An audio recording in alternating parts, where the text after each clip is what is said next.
কার কি পুঁজি আছে এমন, কোন পুঁজির ভরসা এমন নিশ্চিন্ত জীবন যাপন করছে না? আরে আবু বকরের মতো মানুষ, আবু বকর রাদিয়াল্লাহু আনহুর মতো মানুষ গাছের পাতা দেখতেন আর কাঁদতেন আর বলতেন, ইয়া লাইতানি কুনতু ওয়ারাকা মিনাশ শাজারা তুদাত ওয়া তুকাল। হায়, আমি মানুষ না হইয়া যদি গাছের পাতা হইতাম তো জীবজন্তু আমার চাবায় চাবায় খায়া ফেলতো, আমার আর হিসাব দেওয়া লাগতো না। এখন আমি আবু বকর আল্লাহর আদালতে দাঁড়ায় কেমনি হিসাব দিব? আবু বকরের চিন্তা, চিন্তা যাদের করার কথা তারা করে না, তারা হাসে, যাদের করার কথা না তারা কান্না করে। এরে ভাই, এরে বন্ধু, এরে বাবা, আল্লাহর আদালতে দাঁড়ায় কি হিসাব দিবেন বলেন? কার কি পুঁজি আছে জিজ্ঞেস করি। আরে আমার নাই, সেজন্য এইভাবে বলতেছি। কার কি পুঁজি আছে বলেন? হ্যাঁ, পুঁজি যে একেবারে নাই তা তো না, আছে আছে পুঁজি আছে, আছে গুনার পুঁজি, গুনা গুনা গুনার গুনা গুনার গুনা। চুল পাইকা সাদা হয়ে গেছে, এখনো গুনা ছাড়তে পারি না। দাড়ি পাইকা সাদা, এখনো গুনা ছাড়তে পারি না। বাবা আর কত জিজ্ঞেস করি, কবে ছাড়বেন জানতে চাই। এরে যুবক, তুই ভাবিস না আল্লাহ তোকেও দাড়ি পাকা পর্যন্ত সময় দিবেন, চুল পাকা পর্যন্ত সময় দিবেন? না রে বাপ, না না। কত বাবাকে দেখছি সন্তানের লাশ কাঁধে নিয়ে যাইতেছে। আরে কার কখন ডাক চলে আসে আরে কে জানে? এই মজলিসেও এমন কেউ থাকতে পারে, এখানেও এমন কেউ থাকতে পারে যার খবর নাই, ও বসে আছে এখানে কিন্তু আর জানে না ওর কাফনের কাপড়টা চলে আসছে দোকানে। কে জানে? কালকে খবর পাইতে পারেন বয়ান করে গেল হাসান জামিল তো দুনিয়ায় নাই, চলে গেছে। কোন ভরসা এমন নিশ্চিন্ত জীবন যাপন করছি বলেন? এরে যুবক, কিভাবে বললে বুঝবি? বাপ ভাই, ভালো করে বোঝানোর ক্ষমতা তো আমার নাই রে। তা আমি যেটা বলি সবসময় তোদেরকেও বলি, তোরা আমার সামনে আয়, আয়সাবর সামনে, তোদের পাওগুলা আমার সামনে মেলে দে, আমি ওই পাওগুলারে জড়াইয়া ধইরা বৈশা বৈশা সারা রাত কান্না করি, তাও তোরা গুনাহ ছেড়া দে বাবা, গুনাহ ছেড়া দে বাবা, গুনাহ ছেড়া দে। একটু কোনোদিন চিন্তা করেছে এই গুনাহওয়ালা চোখগুলা নিয়ে মালিকের সামনে কেমনে দাঁড়াবো? এই গুনাহওয়ালা জবানটা নিয়ে মালিকের সামনে কেমনে দাঁড়াবো বলেন? এই গুনাহওয়ালা কানগুলা নিয়ে মালিকের সামনে কেমনে দাঁড়াবো? হ্যাঁ, এই গুনাহওয়ালা হাত পাও নিয়ে মালিকের সামনে কেমনে দাঁড়াবো বলেন? হ্যাঁ বলেন, কত করবেন আর নাফরমানি মালিকের বলেন? আরে কার নাফরমানি করতেছি কোনদিন একটু ভেবেছেন? ওই মালিকের যিনি এত ভালোবাসেন আমাদেরকে, এই বুঝি ভালোবাসার প্রতিদান। কত ভালোবাসেন বলে, কত ভালোবাসেন? আশপাশের দিকে তাকায় একটু বুঝতে পারেন না কত ভালোবাসেন? বুঝেন না কেন? আরে আমি আপনি দরজা জানলা বন্ধ করে ভেতরে যখন গুনাহ করি না, আরে আমার মালিকের কত ভালোবাসা, ভেতরে গুনাহ চলছে আর আমার মালিক বাহির থেকে দরজার নিচে দিয়া বাতাস আর অক্সিজেন পাঠাইয়া দিচ্ছেন যেন আমি মইরা না যাই। ওই মালিকের নাফরমানি চলতেছে প্রতিনিয়ত।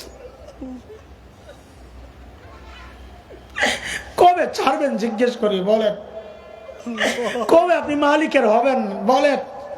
হ্যাঁ, সব মেহনত সন্তানের জন্য, সব মেহনত বিবির জন্য। আরে যতটা মেহনত নেতার জন্য করো, এর কিছু অংশ যদি মালিকের জন্য করতা, তুমি দুনিয়াও বাদশাহী পাওয়া যাইতা, তুমি আখিরাতের বাদশা হয়ে যাইতা। আনকুম ويستحيون نساءكم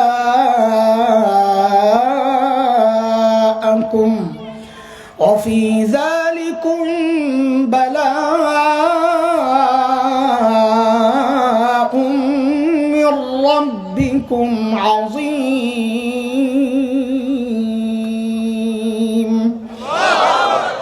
এই আয়াতে আল্লাহ নির্যাতনের ধরন দেখাইছেন। ফেরাউন কি করত? তো আল্লাহ বলেন মেয়েদেরকে বাঁচায় রাখতো ফেরাউন। বনি ইসরাইলে যত মেয়ে জন্ম নিত বাঁচায় রাখতো, ছেড়ে দিত। কিন্তু যখনই কোনো ছেলে জন্ম নিত গণকরা স্বপ্নের ব্যাখ্যা দিয়েছে, বনি ইসরাইলে এমন এক ছেলে হবে যে ফেরাউন আপনাকে ক্ষমতা থেকে নামাবে। ফেরাউন নিজের ক্ষমতা হারানোর ভয়ে ওই ছোট্ট ছোট্ট শিশু যারা মাত্র জন্ম নিয়েছে বনি ইসরাইলের ছেলে, ওদেরকে ধরে ধরে জবেহ করে হত্যা করে।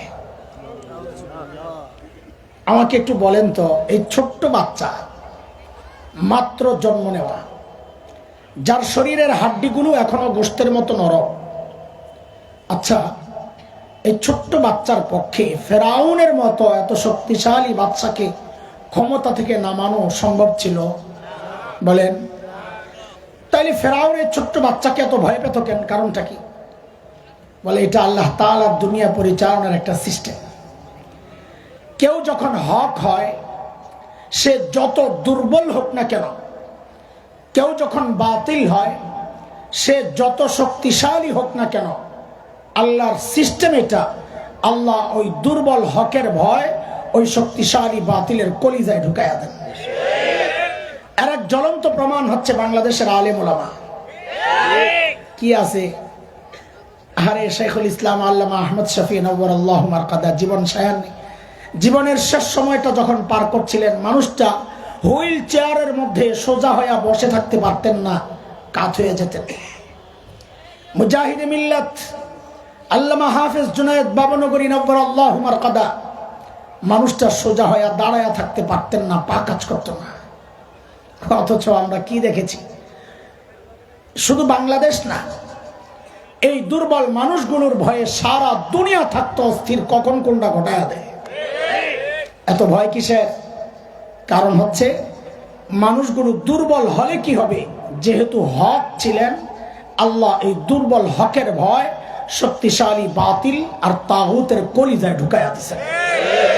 আপনারা দেখেন নাই, কোরআনের পাখি ইন্তেকাল করলেন, দুনিয়া থেকে চলে গেলেন, লাশটা নিয়েও ওরা কি কাহিনী করলো? কেন? মানুষটা হক ছিলেন, ওই জন্য ওরা লাশকে পর্যন্ত ভয় পাইছে। কথা বলেন। স্বাভাবিকভাবে নিতে দেন নাই, জানাজা শহরে পড়ার ব্যবস্থা করতে দেন নাই, লাশকে কেন্দ্র করে কোন কিয়ামত ঘটে যায়। আরে ওরা হকপন্থীদের লাশকেও ভয় পায়। এই পর্যন্ত কথা যা বলেছি বুঝেছেন? আমি কিন্তু একটু একটু বুঝে বুঝে আগাইতে হয়। মাদ্রাসায় পড়াই ভাই, মোল্লা মানুষ, এই বয়ান করা আমাদের মূল কাজ না, পড়ানোই মূল কাজ। ছাত্রদেরকে যেভাবে পড়াই, বয়ানও আমি ওইভাবেই করি। একটু একটু করে দাড়ি কমা সহ বুঝায়া বুঝাইয়া আমাকে আগাইতে হয়। আপনারাও আমার সাথে থাকবেন ইনশাআল্লাহ। আমাকে দুইটা প্রশ্নের জবাব দেন। বলেন, সর্বশ্রেষ্ঠ রসুলকে? সাল্লাল্লাহু আলাইহি ওয়াসাল্লাম। খুশি না মনে হয়? সর্বশ্রেষ্ঠ রসুলের উম্মত হইয়া নারাজ? ঠকে গেছে? গর্ব তো গর্বের জিনিস এইভাবে বলে না, একটু শব্দ বাড়াইয়া দিবেন। আমি বলি মাঝে মধ্যে যে যদি জিজ্ঞেস করা হয় সর্বশ্রেষ্ঠ রসুলকে, তো একটু গর্বের সাথে বলবেন আমাদের রসুল। কি বলবেন? আমাদের রসুল মুহাম্মদুর রাসূলুল্লাহ।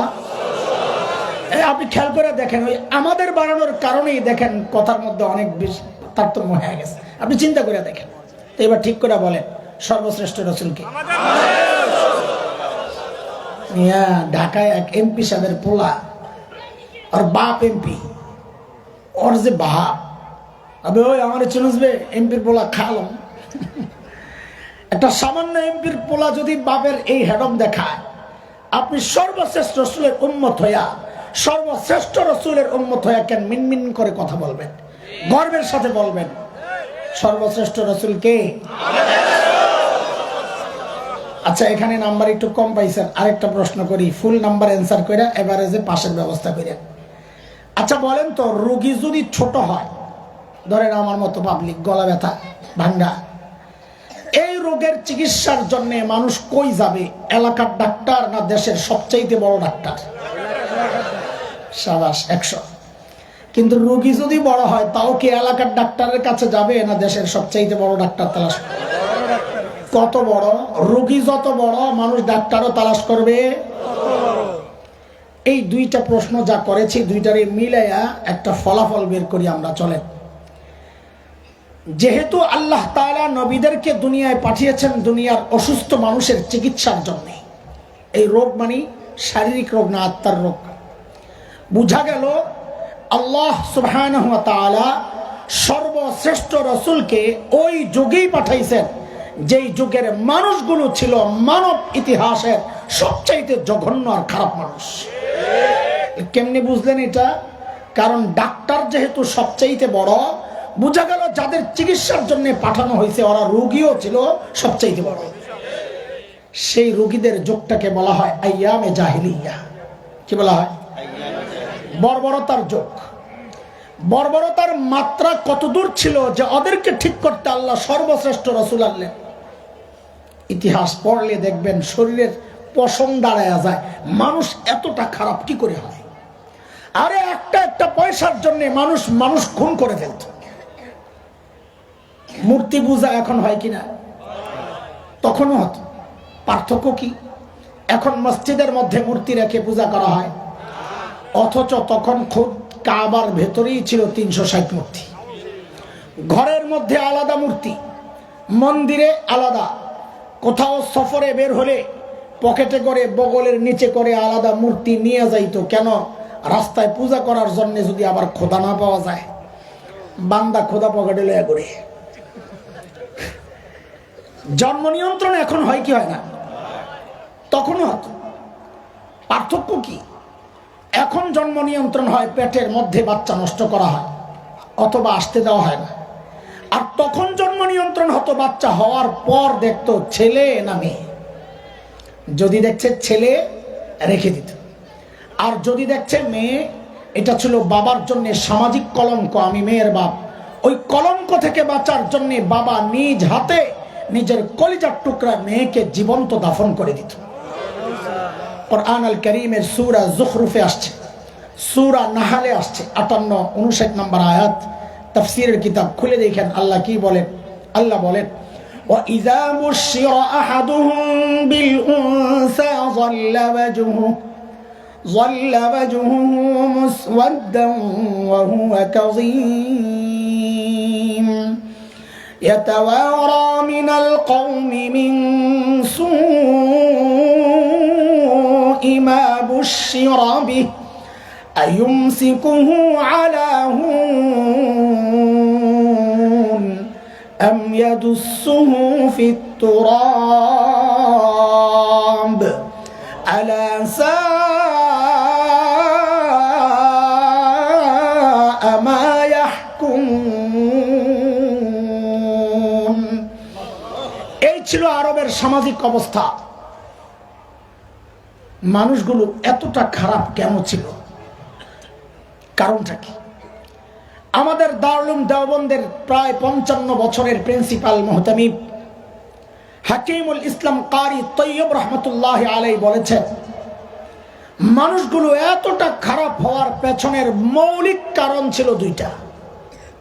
বলেন, মুখস্থ করা লাগবে এগুলা, তাহলে পরের কথাগুলা বুঝে আসবে। আমরা ভূমিকা সাজাইতেছি যেন কথা সহজ হয় আপনাদের জন্য।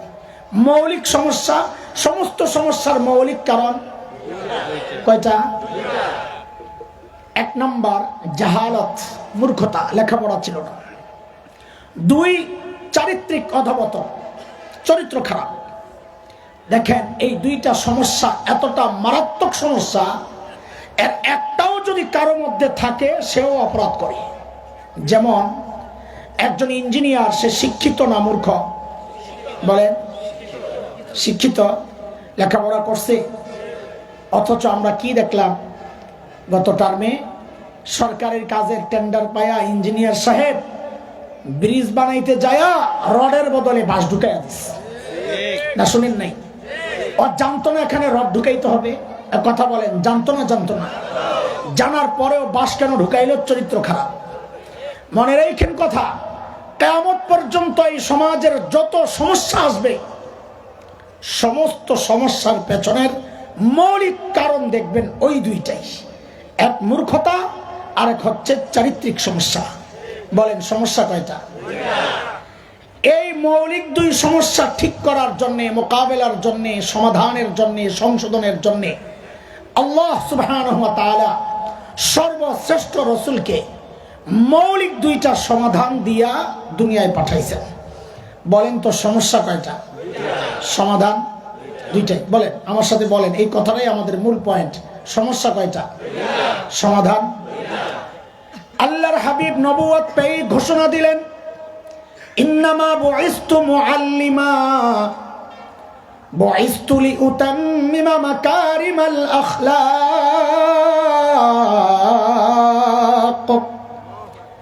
নবী ঘোষণা দিলেন, আল্লাহ আমাকে শিক্ষক বানায়া দুনিয়ায় পাঠাইছেন। কি বানায়া? আমাদের নবী কি ছিলেন? এইটা সবাই বলেন, আমাদের নবী কি ছিলেন? আরো জোরে মনে রেখেন, আমি আবার আসবো তো আবার জিজ্ঞেস করবো ইনশাআল্লাহ। আল্লাহ আমার নবীকে শিক্ষক বানায়া কেন পাঠাইলেন? ওই যে দুই মৌলিক সমস্যার একটা ছিল মূর্খতা, ওই মূর্খতা দূর করার জন্য। 2 নম্বর নবী বলেন, আল্লাহ আমাকে সর্বোচ্চ উন্নত চরিত্র দিয়ে দুনিয়ায় পাঠিয়েছেন কেন? আমি যেন এই চরিত্রহীন মানুষগুলোর পেছনে মেহনত করে করে ওদেরকে মানব ইতিহাসের শ্রেষ্ঠ চরিত্রবান মানুষ বানাতে পারি। বলেন আবার আমার সাথে যুক্ত হন, বলেন সমস্যা কয়টা? সমাধান। সমস্যাও দুইটা, যেমন কিয়ামত পর্যন্ত মৌলিক পয়েন্ট। কিয়ামত পর্যন্ত যত সমাধান দরকার, দুনিয়ার কোন সমস্যার সমাধান এই দুইটা ছাড়া বিকল্প কোন রাস্তা নাই। যে দুই সমাধান নিয়ে আমার নবী দুনিয়ায় আসছেন। এবার আবার পেছনে যাই, আমাদের নবী কি ছিলেন? সবাই বলেন তো। কিছু কথা বলবো যে আগের থেকে একটু ভেঙে নেই, অনেকের কষ্ট লাগতে পারে, আর নাই মানে কি লাগবে। তবে এই আপনাদেরকে কষ্ট দেওয়ার জন্য কথাগুলো বলবো না, এটা বিশ্বাস রাখেন। আল্লাহকে হাজির নাজির রেখে বলছি, আপনাদের হৃদয়ে আফসোসের আগুন জ্বালাইতে কথাগুলো বলবো, কষ্ট দেওয়ার জন্য না। আহারে কি করলাম! ছোটবেলায় শীতের মধ্যে মা যখন গোসল করাইতেন ডলাডলি দিয়া, কষ্ট তো হইতো, তাই না? হইতো না? হইতো বলেই তো আমরা জ্বালাইতাম, কামতাম, কামড়াইতাম, খামচাইতাম। কিন্তু কষ্ট দেওয়ার জন্যই কি মা এই ডলাডলি দিতেন, না আমার ভালোর জন্য? কিন্তু আপনাদের অবস্থা কি জানেন? যখন জমিনের নিচের ওয়াজ চলে, আসমানের উপরের কথা বলে, এটা হইলো ওয়াজ। এটা হইলো যেই মাঝখানে আমরা আসি তখন আর ওয়াজ থাকে না, এটা বলে রাজনীতির আলাপ। আসলে ওটা রাজনীতির আলাপ না, আমি ওটার নাম দিছি ওয়াজ। কি জমিনের নিচে আর আসমানের উপরে হইলো ওয়াজ, মাঝখানেরটা হইলো ওয়াজ। ওয়াজ দোলাই, দোলাই, বুঝুন তো, দোলাই। আপনারা ওয়াজ তো শুনতে বড় পছন্দ লাগে, ভাল লাগে, কিন্তু যেই ওয়াজ শুরু হয় তখন আর এই হুজুর ভাল না, এই হুজুর তো উগ্রবাদী। এই 16 বছর খালি এই দৃশ্যই আমাদেরকে দেখতে হয়েছে। স্লিপ দেয়, স্লিপ। হুজুর রাজনীতির আলাপ করা নিষেধ। একদিন এক চেয়ারম্যান সাহেব দিস, পাশে বসা, হ্যাঁ দেয় না, হ্যাঁ ডাক দিয়ে একজনকে কয়া দিস। তো চেয়ারম্যান সাহেবের পক্ষ থেকে একজন একটা স্লিপ দিস। আমি তো বুঝছি এটা এই শয়তানের কাম, তা আমি তো হেসে বড় গৌরা, আমি আর সামনে এটা চিরছি। সিরা বলি কি, মিয়া আপনাকে স্লিপ দিয়ে কথা বলার জন্য আলেম হই নাই, আল্লাহর স্লিপে কথা বলার জন্যই আলেম হয়েছে। স্লিপ একটা দেওয়া আছে আমারে, নতুন করে স্লিপ নেওয়ার সময় আছে নাকি আমাদের? কথা বলে তোমার এই সমস্ত স্লিপ দিয়ে কথা কইলে মৌলবি হওয়া যাইব আর কথা বলা যাইব? হ্যাঁ হওয়া যাবে, ওই তেল তেল তেলওয়ালা।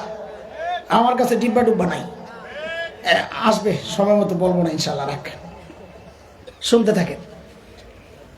বলেন সমস্যা কয়টা? সমাধান। আমাদের নবী কি ছিলেন? আরো কাছে আমারে কিচ্ছু দেওয়া লাগবে না, কিছু করা লাগবে না, আপনারা খালি মনোযোগ দিয়ে শোনেন, এটাই আমার চাওয়া।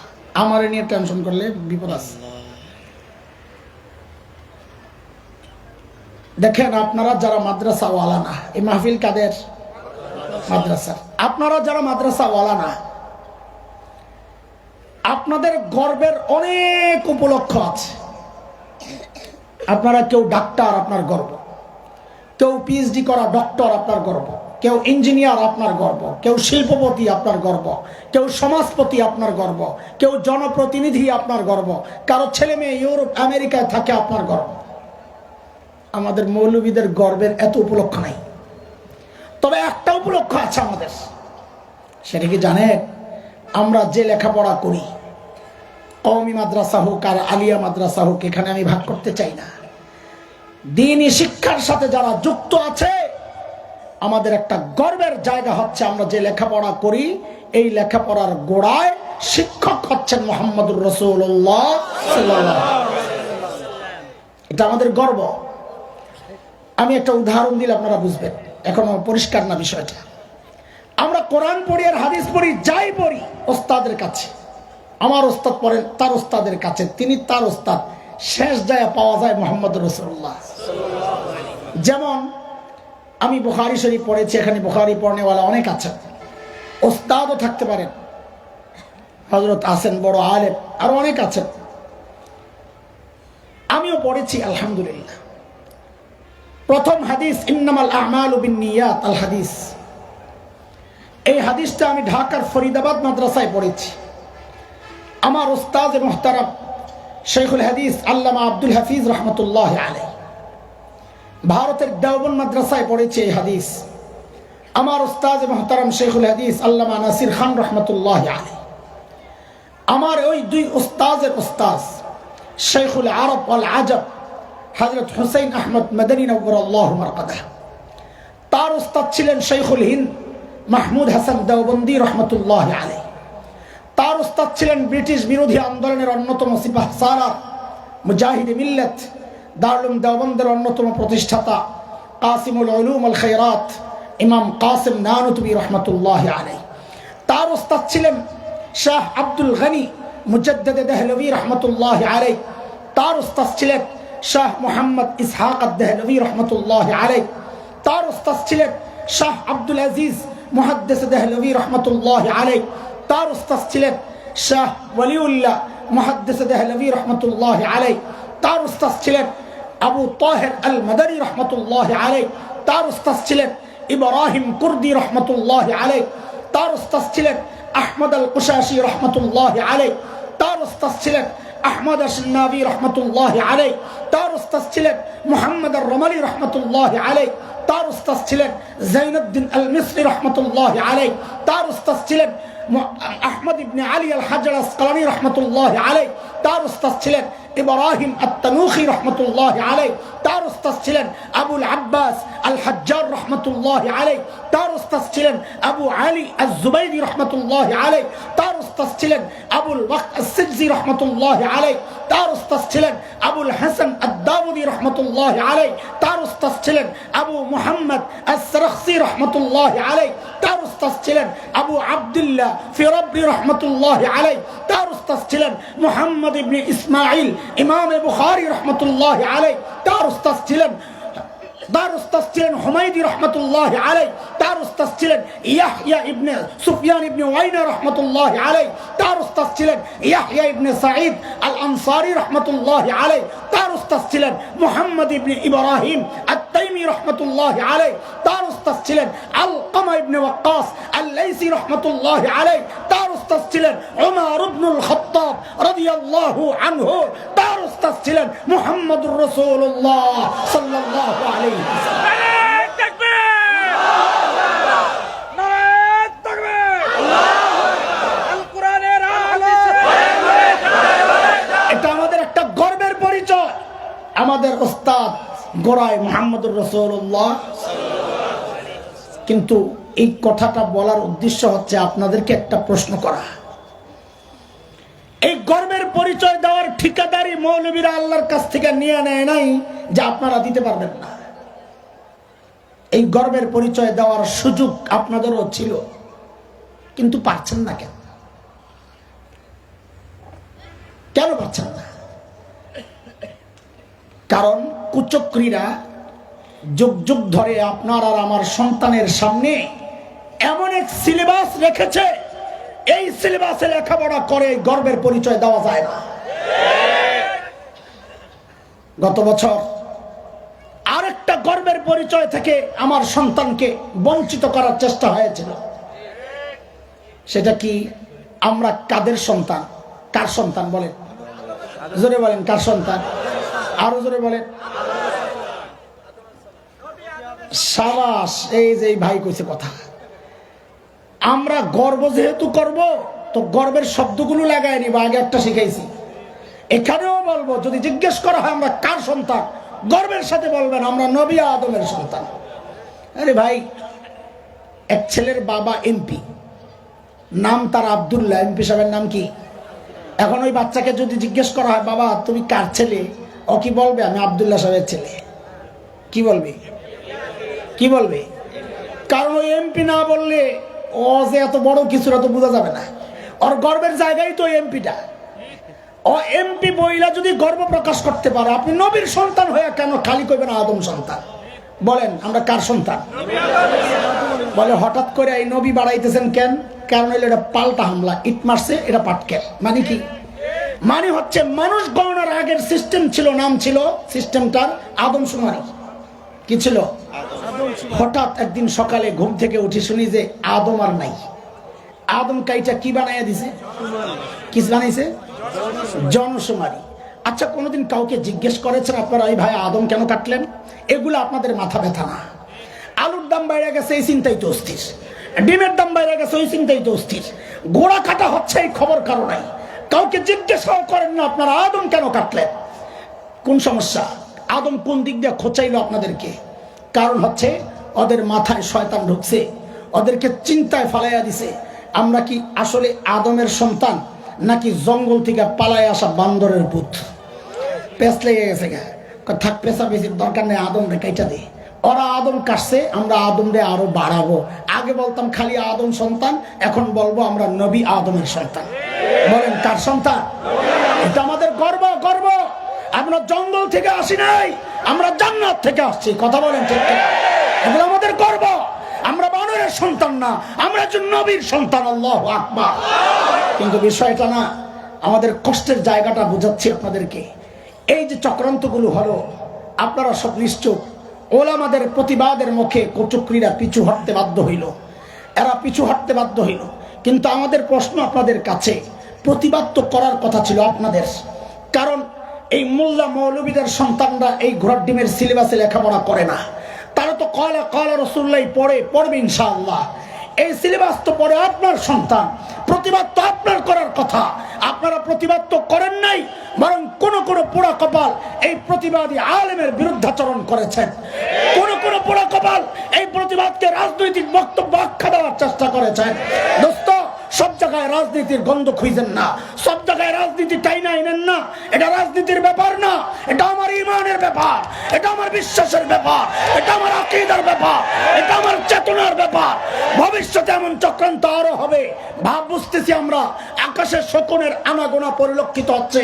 যদি এমন চক্রান্ত হয়, আলেম থেকে বিচ্ছিন্ন না হইয়া আলেমের হাতে হাত রাইখা, কাঁধে কাঁধ মিলাইয়া, মুষ্টিবদ্ধ হাত উঠাইয়া একসাথে উচ্চারণ করতে হবে, বাংলাদেশে নাস্তিকতার চর্চা করতে দেওয়া হবে না, দেওয়া হবে না।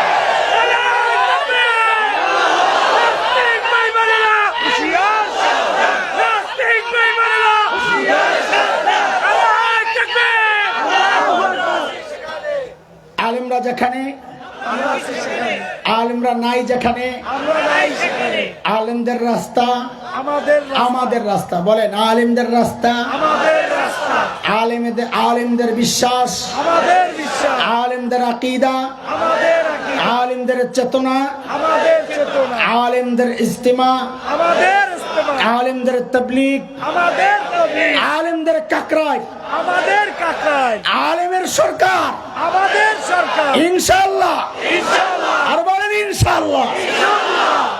পরিবেশ হচ্ছে ইনশাআল্লাহ বাংলাদেশে ইসলামী হুকুমত কায়েম হবে ইনশাআল্লাহ। আল্লাহর হাবিব ওই দুই মিশন সহ যখন মেহনত শুরু করলেন, মনে আসেনি সমস্যা কয়টা? দুইটা। আমার চিল্লা সব ভুলে গেছেন, আমি কিন্তু লাইনে আছি। বলেন সমস্যা কয়টা? দুইটা। সমাধান বলেন, সমাধান। আল্লাহর হাবিব ওই দুই সমাধান সহ যখন ওই বর্বরদের পেছনে মেহনত শুরু করলেন, আহারে নবীর শিক্ষা, নবীর দীক্ষার বরকতে ওই বর্বর গুলো আর বর্বর নাই, ওদের পরিচয় পাল্টায় গেছে। বলে নতুন পরিচয় বলেন। বলে আমি কি বলবো? আল্লাহকে জিজ্ঞেস করো, মালিককে জিজ্ঞেস করলাম, মালিক ওই বর্বরদের নতুন পরিচয় বলেন। তো আল্লাহ জানায়া দিলেন, সীমাহুম ফি ওয়ুজুহিহিম মিন আসারিস সুজুদ। ওদের চেহারার মধ্যে সেজদার চিহ্ন পাইবা। বলে সেজদার চিহ্ন তো বাহির দিয়া, তার মানে বাহিরে ফিটফাট আবার ভেতরে সদরঘাট কিনা? আল্লাহ বলেন না না না, আমার নবীর সাহাবীরা বাহিরেও এক নাম্বার, ভেতরেও এক নাম্বার।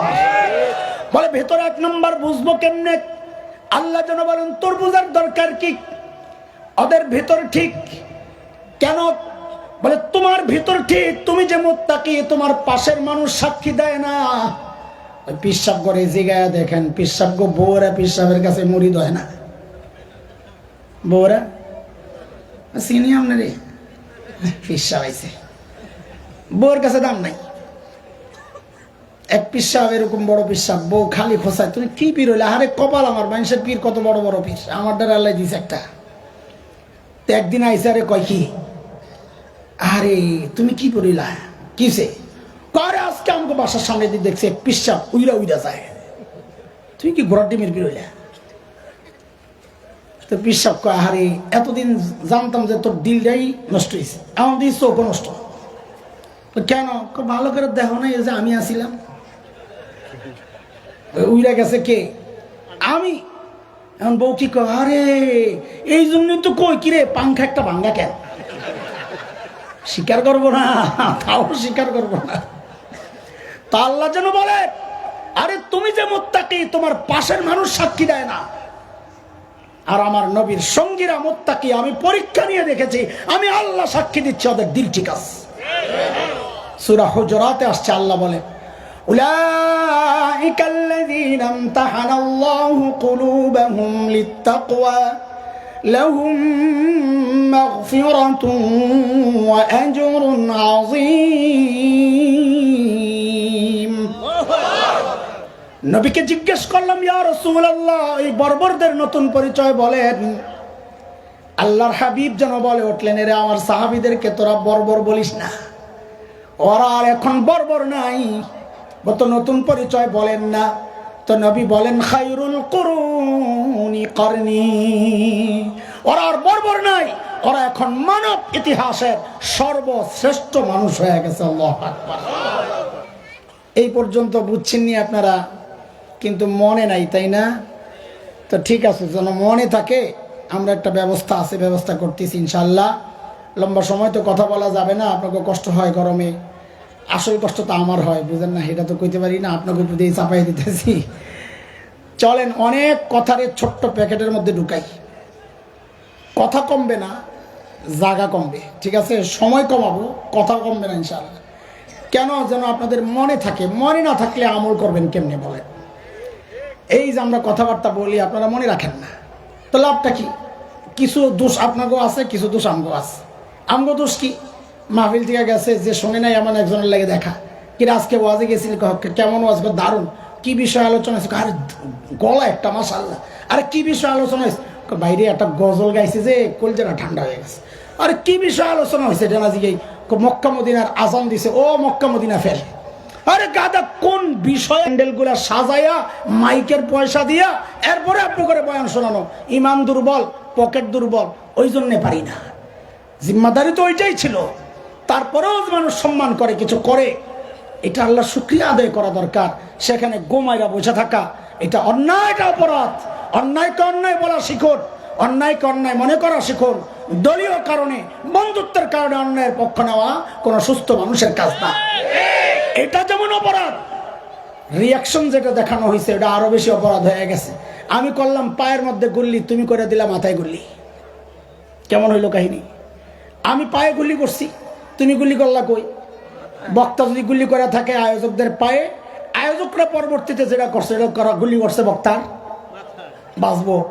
তাই হয়েছে। সবাই সবার প্রতি শ্রদ্ধা, ভালোবাসা, মহাব্বত, এটা তো দিনই জিনিস। মহাব্বতের সাথে কাজটা হবে। যারা দূর থেকে আসবেন তাদেরকে সর্বোচ্চ সম্মান দিবেন, আপনারা সামর্থ্যের সবটুকু ঢাইলা তাদের খেদমত করবেন। আবার যারা আসবেন তারাও এমন কিছু না করি যেন আয়োজকদের জন্য এটা বোঝা হয়ে যায়, আয়োজকরা চাপে পড়ে। হ্যাঁ, এই কাজগুলো আমরা আল্লাহর ওয়াস্তে ছেড়ে দেই। আল্লাহ তাআলা আমাদের এই সুন্দর পরিবেশটাকে অসুন্দর যারা করবে তাদেরকে যেন সরাইয়া দেন। আমিও যদি হই, আমার কারণেও যদি এই পরিবেশ নষ্ট হয়, আল্লাহ যেন এই ময়দান থেকে আমারে সরাইয়া নেন। তাও আমাদের আকাবির আসলাফদের রেখে যাওয়া এই সুন্দর যে পরিবেশ, দিন প্রচারের এই সুন্দর যে একটা আয়োজন ব্যবস্থা, আল্লাহ যেন এই সুন্দর জিনিসটাকে বাকি রাখেন। কারণ সাধারণ মানুষ পর্যন্ত পৌঁছার আমাদের এই একটাই মাধ্যম, এক হচ্ছে দাওয়াত ও তাবলীগ, আর এক হচ্ছে এই ওয়াজ মাহফিল। হ্যাঁ, দাওয়াত ও তাবলীগে অনেকে আসে না, অনেকের পছন্দ না, কিন্তু ওয়াজ মাহফিলে এখানে সব দল নির্বিশেষে সব শ্রেণীর মানুষ আসে। এইটা ব্যাপক, এর আবেদন ব্যাপক। এই সুন্দর জিনিসটা যেন আমাদের কারো কারো অসৌজন্যতা, কারো কারো হঠকারী কোনো সিদ্ধান্তে দুনিয়ামুখী হওয়ার কারণে যেন এটা নষ্ট না হয়ে যায়। আল্লাহ হেফাজত করেন। সবাইকে বলেন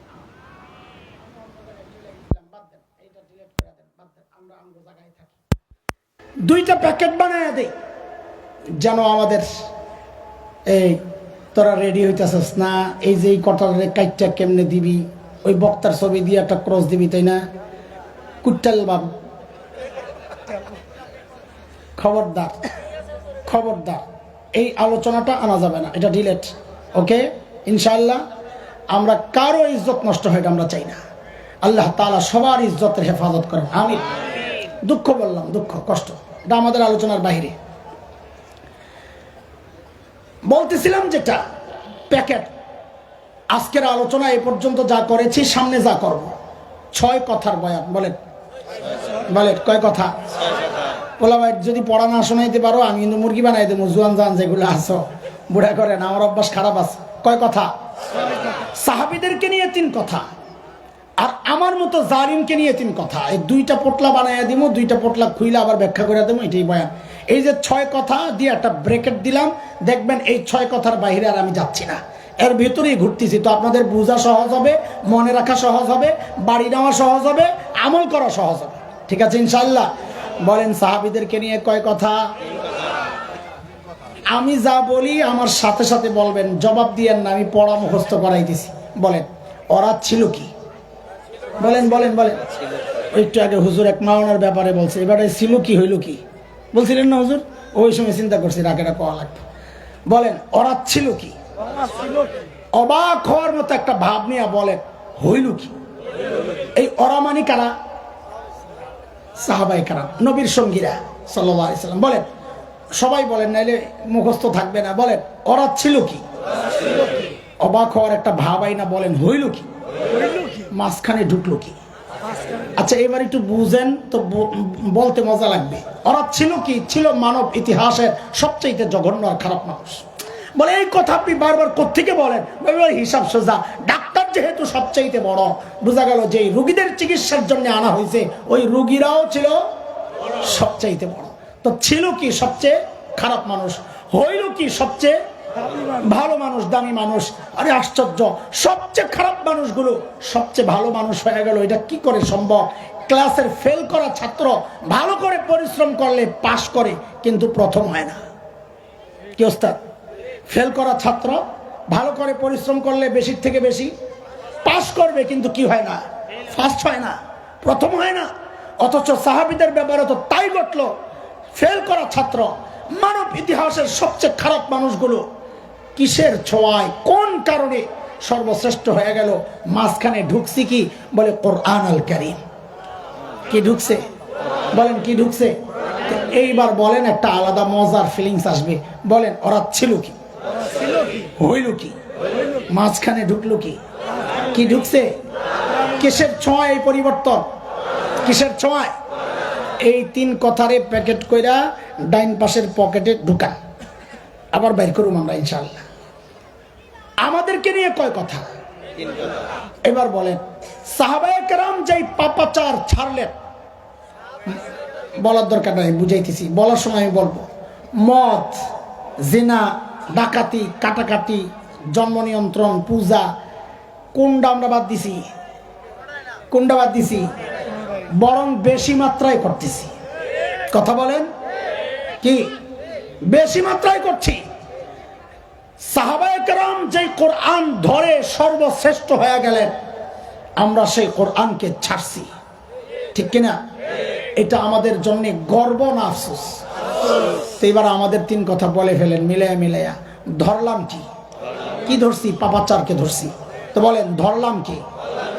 আফসোসের একটা ভঙ্গি নিয়ে বলবেন ছাড়লাম কি, আবার আবার ধরলাম কি, ছাড়লাম কি। ওলামারা না সাধারণরা এইরকম মোনাজাতের মতো হাত ওঠান, কপালে একটা জোরে বাড়ি মারেন আর বলেন আহারে করলাম কি। না না, আহারেটা হয় নাই, এটা একেবারে কলিজার নিচের থেকে বের করতে হইব। আরে আপনি আহারের আওয়াজটা বলবে আপনি কষ্ট কতটা পাইছেন। বলেন ধরলাম কি, ছাড়লাম কি। আচ্ছা বুঝা বলেন তো কি ধরছি? পাপাচার সব ধরছি, ছাড়ছি কি? গর্ব না আফসোস? বলেন ধরলাম কি, ছাড়লাম কি, আরে করলাম কি। এইবার হয়েছে মাশাআল্লাহ। এই 3 কথার এক পটলা বানান। কয় পটলা হয়েছে? মোট কয় কথা? বলাবেন কথা বলো, মোট কয় কথা? সাহাবীদেরকে নিয়ে কয় কথা? কি ওরা ছিল কি? মাশাআল্লাহ। হইল কি মাঝখানে? আচ্ছা, এই 3 কথা। আমাদেরকে নিয়ে কয় কথা? ধরলাম কি, ছাড়লাম কি। আহারে চলেন এই 2 পটলার ব্যাখ্যা বিশ্লেষণ দিয়ে আপনাদের ছেড়ে দেবো। এই হলো আলোচনা, মাত্র শুরু করলাম, এতক্ষণ হলে ভূমিকা সাজাই না। ঠিক আছে ইনশাআল্লাহ। চলে সাহাবীরা ছিল কি হইল কি, আমি একজন সাহাবীকে একটু আপনাদের সামনে তুলে ধরি। এমন প্রত্যেক সাহাবী ইসলামের আগের জিন্দেগি ছিল একরকম, ইসলামের পরের জিন্দেগি হয়ে গেছে সারা দুনিয়ার মানুষের জন্য মডেল। এই যে পরিবর্তনটার একটা নমুনা একটু আপনাদেরকে সবাই দেখাই। আল্লাহর নবীর এক সাহাবী ছিলেন হযরত সাঈদ ইবনে আমির আল জুমাহি রাদিয়াল্লাহু আনহু। মুসলমান হয়েছেন একটু দেরিতে, কিন্তু ঈমান ছিল বড় পাক্কা। হিজরতের অনেক পর মুসলমান হয়েছেন, ঈমান ছিল বড় পাক্কা। কতটা পাক্কা? একটা ছোট্ট গল্প শুনলেই বুঝবেন ঈমান কত পাক্কা ছিল। হযরত ওমর যখন খলিফা, ওমর নরম না গরম? কেমন গরম? অনেক। সুবহানাল্লাহ। কত নবী বলেন ওমর আপনি যে রাস্তা দিয়ে চলেন শয়তান ডরে আর ওই রাস্তায় থাকে না, আরেক রাস্তায় চলে যায়। আল্লাহু আকবার। সেই ওমর যখন খলিফা, হযরত সাঈদ একদিন যায় ওমরকে বলেন কি জানেন, ওমর আল্লাহ দায়িত্ব দিছে ঠিকঠাক মতো আদায় করেন, নাইলে কিন্তু খবর আছে। বাপ রে বাপ, বেটার কলিজায় সাহস কত! এত সাহস কই পেয়েছে? মানুষ নিজে যত সৎ হয় তার সাহসও তত উঁচা হয়। কথা ঠিক কিনা বলেন? নিজের মধ্যে 2 নম্বরই থাকলে কথা বলবে খালি মিনমিন মিনমিন মিনমিন করে, আর তেলের দাম বাড়াই, ডিব্বা খালি করব। হ্যাঁ, 2 নম্বর সাংবাদিক যতগুলো আছে সব দিনে দাওয়াত পাইতো জায়গা মতো, হ্যাঁ, ওই জায়গায় যাইয়া প্রশ্ন করে, মাননীয় নেত্রী আপনি এত কাজের এনার্জি কি করে পান? সারা দুনিয়ার জন্য আপনি উন্নয়নের রোল মডেল মাননীয় নেত্রী। আর উনি বসে বসে হাসে, ওইটাও পালাইছে ওইটিও পালাইছে। কথা কোন? তেলের ডিব্বা খালি করে তো সাংবাদিক সম্মেলন করতে যায়। কারণটা কি? সবদের ভিতরে 2 নম্বরই শয়তানি, সবই হচ্ছে দালাল, রয়ের এজেন্ট। এগুলা নিজের দালালি প্রতিষ্ঠিত করার জন্য তেলায়া তেলায়া কথা কইতো। কথা ঠিক কিনা? হ্যাঁ, আপনারা ঠিক কইলেও ঠিক, না কইলেও ঠিক। শোনেন, এতদিন তো ঠিকটাও কইতারেন নাই, হ্যাঁ, এখন একটু বেশি করে কইয়েন। জমছে না এতদিন, জমছে না, ঠিক জমছে না, ঠিকটা এখন একটু বেশি কইবেন। ওই ছোটবেলায় গল্প শুনছি, এক বুড়িমা সারাদিন ভিক্ষা করে, তো ভিক্ষা করতে করতে শেষ বেলায় পোটলা যেটা করছে কোন বাটপারের খপ্পরে পড়ছে, আস্তে করে লয়ে গেছে। বেডির যা কষ্ট, পরের দিন ভিক্ষা করে আর ওই আশঙ্কা আতঙ্ক, আর এই আজকাল টানা লয়ে যায়। একটা ছায়া দেখলে কয় কেরে, একটু লাগলে কয় কেরে, আওয়াজ পাইলে কয় কেরে। সারাদিন কেড়ে কেড়ে করতে করতে মানুষ সারাদিন যা বলে রাতে শুয়ে শুয়ে ওই দেয়, ঠিক না?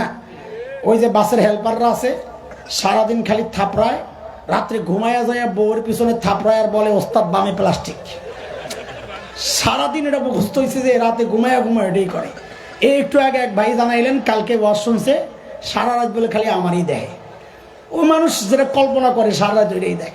তো বুড়ি ওই যে সারাদিন কেড়ে কেড়ে করছে, যে রাত্রে শুয়ে শুয়ে অহন শুরু করছে কেড়ে। রাত্রে আইসে চোর, চোর আইসা নাক ডাকা শুই না তো মনে করছে ঘুমায়, কাছে গেছে আর যে কেড়ে করছে আর পিছনে দিছে দৌড়।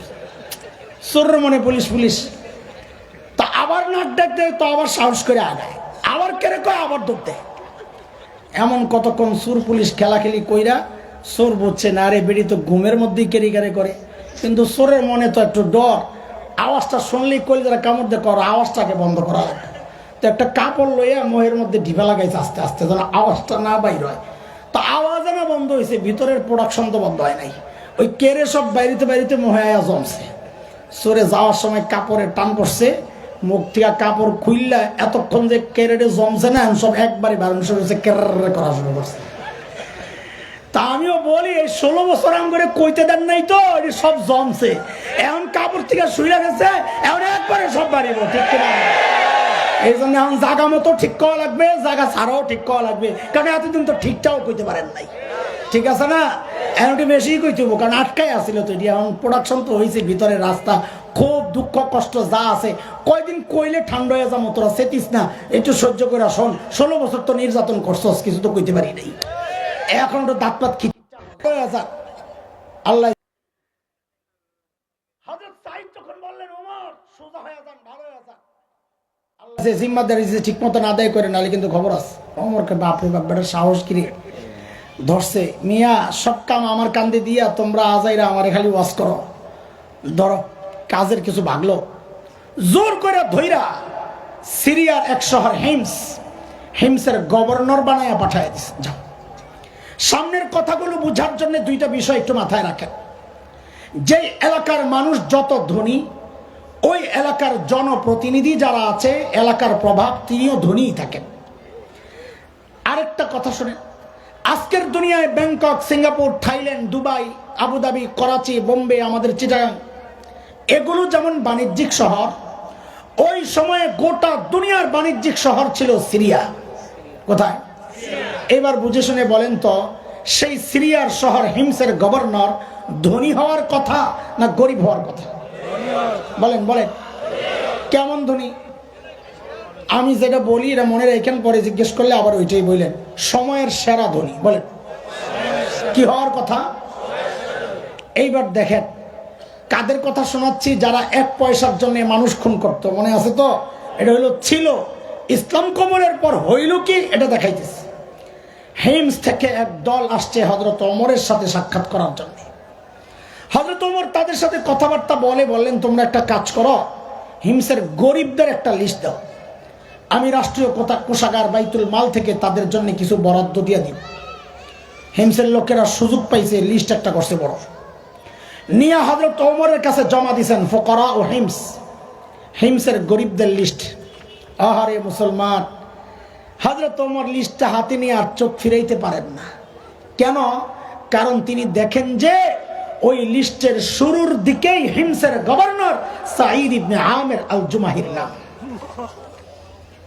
হওয়ার কথা ছিল সময়ের, আর এখন হইল গরিবের লিস্টে না। সাইয়েদনা ওমর জানতে চাইলেন, আমি এরকম ফাঁকে এরকম কি ব্যাপার, তোমাদের গভর্নর বুঝি গরিব মানুষ? হিমসের লোকেরা জবাব দিলেন, বালা আমি রুনা আফকরুনা, আমাদের গভর্নর শুধু গরিব না, হিমসের মধ্যে সবচাইতে গরিব। এই কথা শুই না হযরত ওমর এত খুশি হয়েছে না, এত খুশি হয়েছে, সাথে সাথে 1000 স্বর্ণ মুদ্রা। কত বুঝেন? 1000 স্বর্ণ মুদ্রা, 1 স্বর্ণ মুদ্রা প্রায় 3.5 ভরি সোনা, তা 1000 মানে 3.5 ভরি সোনা। হযরত ওমর 1000 স্বর্ণ মুদ্রা প্যাকেট কইরা দূত মারফত পাঠায়া দিয়েছেন হিমসে, যাও আমার পক্ষ থেকে আমার সাঈদকে এটা হাদিয়া দিয়ে আস। কত বলেন, কত? মাথায় রেখে দূত যখন হিমসে পৌঁছে এই হাদিয়া পেশ করে, আমিরুল মুমিনের পক্ষ থেকে হাদিয়া। হযরত সাঈদ প্যাকেট খুলে যখন দেখলেন এই বিশাল অঙ্কের হাদিয়া তার জন্যে, তিনি কি করলেন? প্যাকেটটাকে এইভাবে ছুঁড়ে মেরে চিৎকার দিয়ে বলে উঠলেন, ইন্না লিল্লাহি ওয়া ইন্না ইলাইহি রাজিউন। কি পড়ছেন? জোরে বলেন, কি পড়ছেন? হাদিয়া পাইলে ইন্না লিল্লাহি পড়ার কথা না, আলহামদুলিল্লাহ। আপনারা কি করতেন জানি না, আমার ইমানের যে হালত, এমন একটা পোটলা পাইলে রে ভাই, ভিতরে যায় যে করা লাভ দিতাম, আর কতবার যে আলহামদুলিল্লাহ পড়তাম আল্লাহ জানে। বিশ্বাস না হইলে দিয়া দেন। আল্লাহর নবীর সাহাবী হযরত সাঈদ কি বললেন? কথা বলে না, কি পড়ছেন?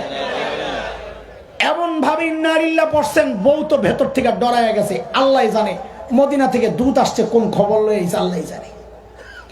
সাথে সাথে জানতে চাইলেন আকুতিলা উমর ইবনুল খাত্তাব, কি ব্যাপার সাইয়েদনা ওমর বুঝি শহীদ হয়ে গেছেন, আপনি এইভাবে ইন্নালিল্লাহ কেন পড়লেন?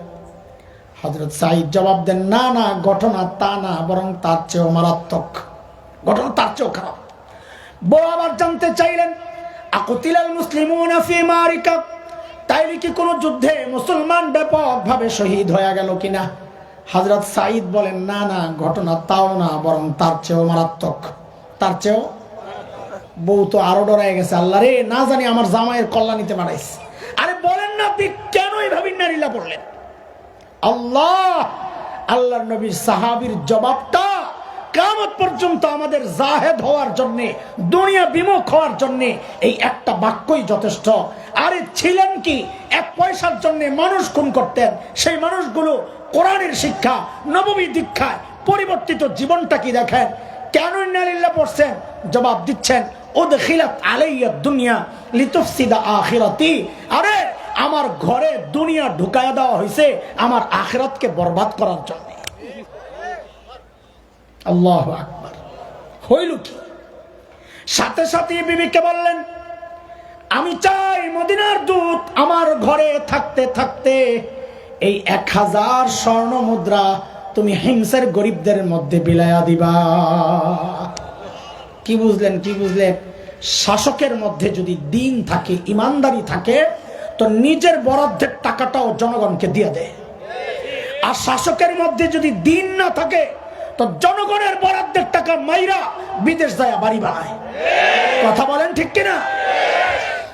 আল্লাহর নবীর সাহাবী যেই বিবিরে বললেন সব দিয়া দাও, বউ তো আর আমাদের বউ না, সাহাবীর বউ। কার বউ বলেন না?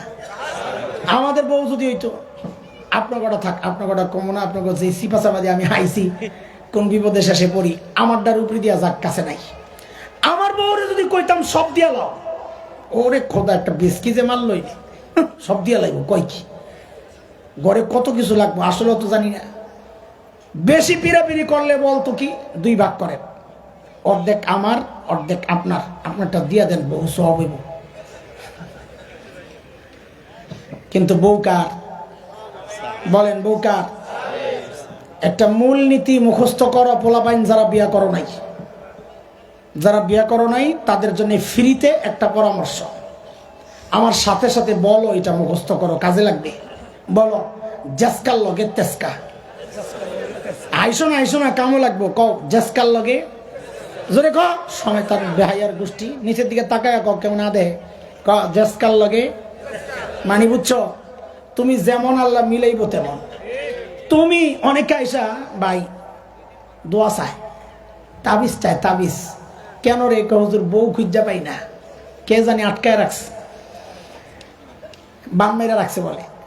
তা আমি কই, বেডা তুই নিজে 2 নম্বর আর বউ তালাশ করস, রাবেয়া বসরিয়া পাবি কেমনে? আল্লাহ কি জালেম রে বেডা? তোর মতো 2 নম্বরের কাছে রাবেয়া বসরিয়া রে পাঠাইব? কথা কন, কথা কন। তুই যেমন 2 নম্বর, বউ তালাশ কর 2 নম্বর, দেখবি বউর অভাব নাই। এটাই হলো অর্থ, হইলো জেসকার লগে তেসকা। আরো বোঝেন, মুরব্বীরা বিয়া করছে যে ছোটকালে, আগে আমাদের, তখন বউরে যায় কি জিজ্ঞেস করছে? সূরা কেরাত জিজ্ঞেস, ওজুর গোসল ফরজ জিজ্ঞেস, কেউ ঠিক নেই। এখন যুগ পাল্টাইছে, আগে কপি জ্বালাইতেন, আলো থাকতো কোন দিকে? আগুন। হারিকেন জ্বালাইতেন, আলো কোন দিকে? এখন যুগ পাল্টাইছে, এখন কোন দিকে? তাকায় দেখেন, আগের পরে কোন দিকে? যুগ পাল্টাইছে তো। এখনকার পোলাপান যায় আর এগুলা জিজ্ঞেস করে না, সূরা কেরাত জিজ্ঞেস করে না। ও বিশ্বকাপ চলাকালীন বলে কোনটায় বউ দেখতে গেছে, যায় বলে বেডিরে জিগায়, হেগো কোন দলের সাপোর্ট করো? আচ্ছা কোন তো দিয়ে এই প্রশ্ন করা ঠিক আছে নি? তাহলে আপনারা বুঝেন নাই আমি কি কইতে চাইতেছি। ঠিক আছে, এই প্রশ্ন করা ঠিক আছে। কেন? ওই প্রশ্ন করে যায় না লোক, ওই যে একটা খবিস, ওর লগেরটাও খবিস পরে কিনা, এটার নাম কি? বল বল, জেসকার লগে। এটা আমার কথা না রে, হাইসা উড়ে দিস না, এটা কোরআনের কথা। সূরা নূরে আসছে, আল্লাহ বলেন, আল খাবিসাতু লিল খাবিসিনা ওয়াল খাবিসুনা লিল খাবিসাত। আত-তাইয়িবাতু লিত-তাইয়িবিনা ওয়াত-তাইয়িবুনা লিত-তাইয়িবাত উলাইকা মুবাররাউনা মিম্মা ইয়াকুলুন লাহুম মাগফিরাতুন ওয়া রিজকুন কারীম। এই আয়াতের সংক্ষেপ তরজমা যদি করি তো এটাই বাইর হয়, জেসকার লগে আল্লাহ আল্লাহ তো করে সহি বুঝ দেখি। হযরত সাইদ যখন বললেন সব দিয়া দাও, বউ সাথে সাথে নিয়ে সব দিয়া দিস। কেন? জেসকার লগে তেসকা, হ্যাঁ, যার সাথে যেমন আল্লাহ মিলাইছে। ওহো, মদিনার দূত এই কারবার দেখে অবাক হয়ে গেছেন, আরে কোথায় আসলাম, এরা মানুষ না ফেরেশতা। দৌড়াইয়া ফেরত গেছেন মদিনায়। যায় হযরত ওমরকে সব ঘটনা যখন শোনাইছেন, হযরত ওমর এতটা খুশি হইছেন, সাথে সাথে বললেন, এই কাফেলা রেডি কর, আমার সাইদকে দেখতে যাব। এটা এত সহজ কথা না, বর্তমান দুনিয়া না যে ট্রাভেলসে ফোন দিয়েছেন, দোস্ত একটা টিকিট লাগবে, বলে পাসপোর্টের কপিটা পাঠাইয়া দাও। পাসপোর্টের কপি পাঠাইয়া দিছেন, দোস্তের টিকিট পাঠাইয়া দিছে, এয়ারপোর্ট দেখাইছেন, বোর্ডিং পাস দিয়ে দিছে, প্লেনে উঠে গেছেন গা। এটা ওই জমানা না। দূরের সফরের জন্য অনেক প্রস্তুতি দরকার। ওমরের দিলটা এতটা আলোড়িত হয়েছে, সাইদকে দেখার জন্য অস্থির হয়ে গেছে। সাইয়েদনা ওমরের কাফেলা যখন হিমসে ঢুকে, গোটা হিমস যেন ভেঙ্গে পড়ে। চারদিক থেকে হাজারো মানুষ ছুটে ছুটে আসছে। কেন? আরে মদিনা থেকে আমাদের আমিরুল মুমিনিন আসছেন, আল্লাহর নবীর শ্রেষ্ঠ সাহাবী ওমর ইবনুল খাত্তাব আসতেছেন এক নজর দেখার জন্য। হাজারো মানুষ জমে গেছে। হযরত ওমর বসা, পাশে সাঈদ ইবনে আমির আল জুমাহি। হযরত ওমর চিন্তা করলেন, সাঈদকে আমি তো ভালো জানি, তাই তো দেখতে আসলাম, কিন্তু জনগণ কি বলে, এই সুযোগে একটু পরীক্ষা করে নেওয়া যাক। ডাক দিয়ে জিজ্ঞেস করলেন, এই হিমসের মানুষ, তোমাদের গভর্নরের বিরুদ্ধে কারো কোনো অভিযোগ আছেনি? থাকলে দাঁড়ায়া যাও।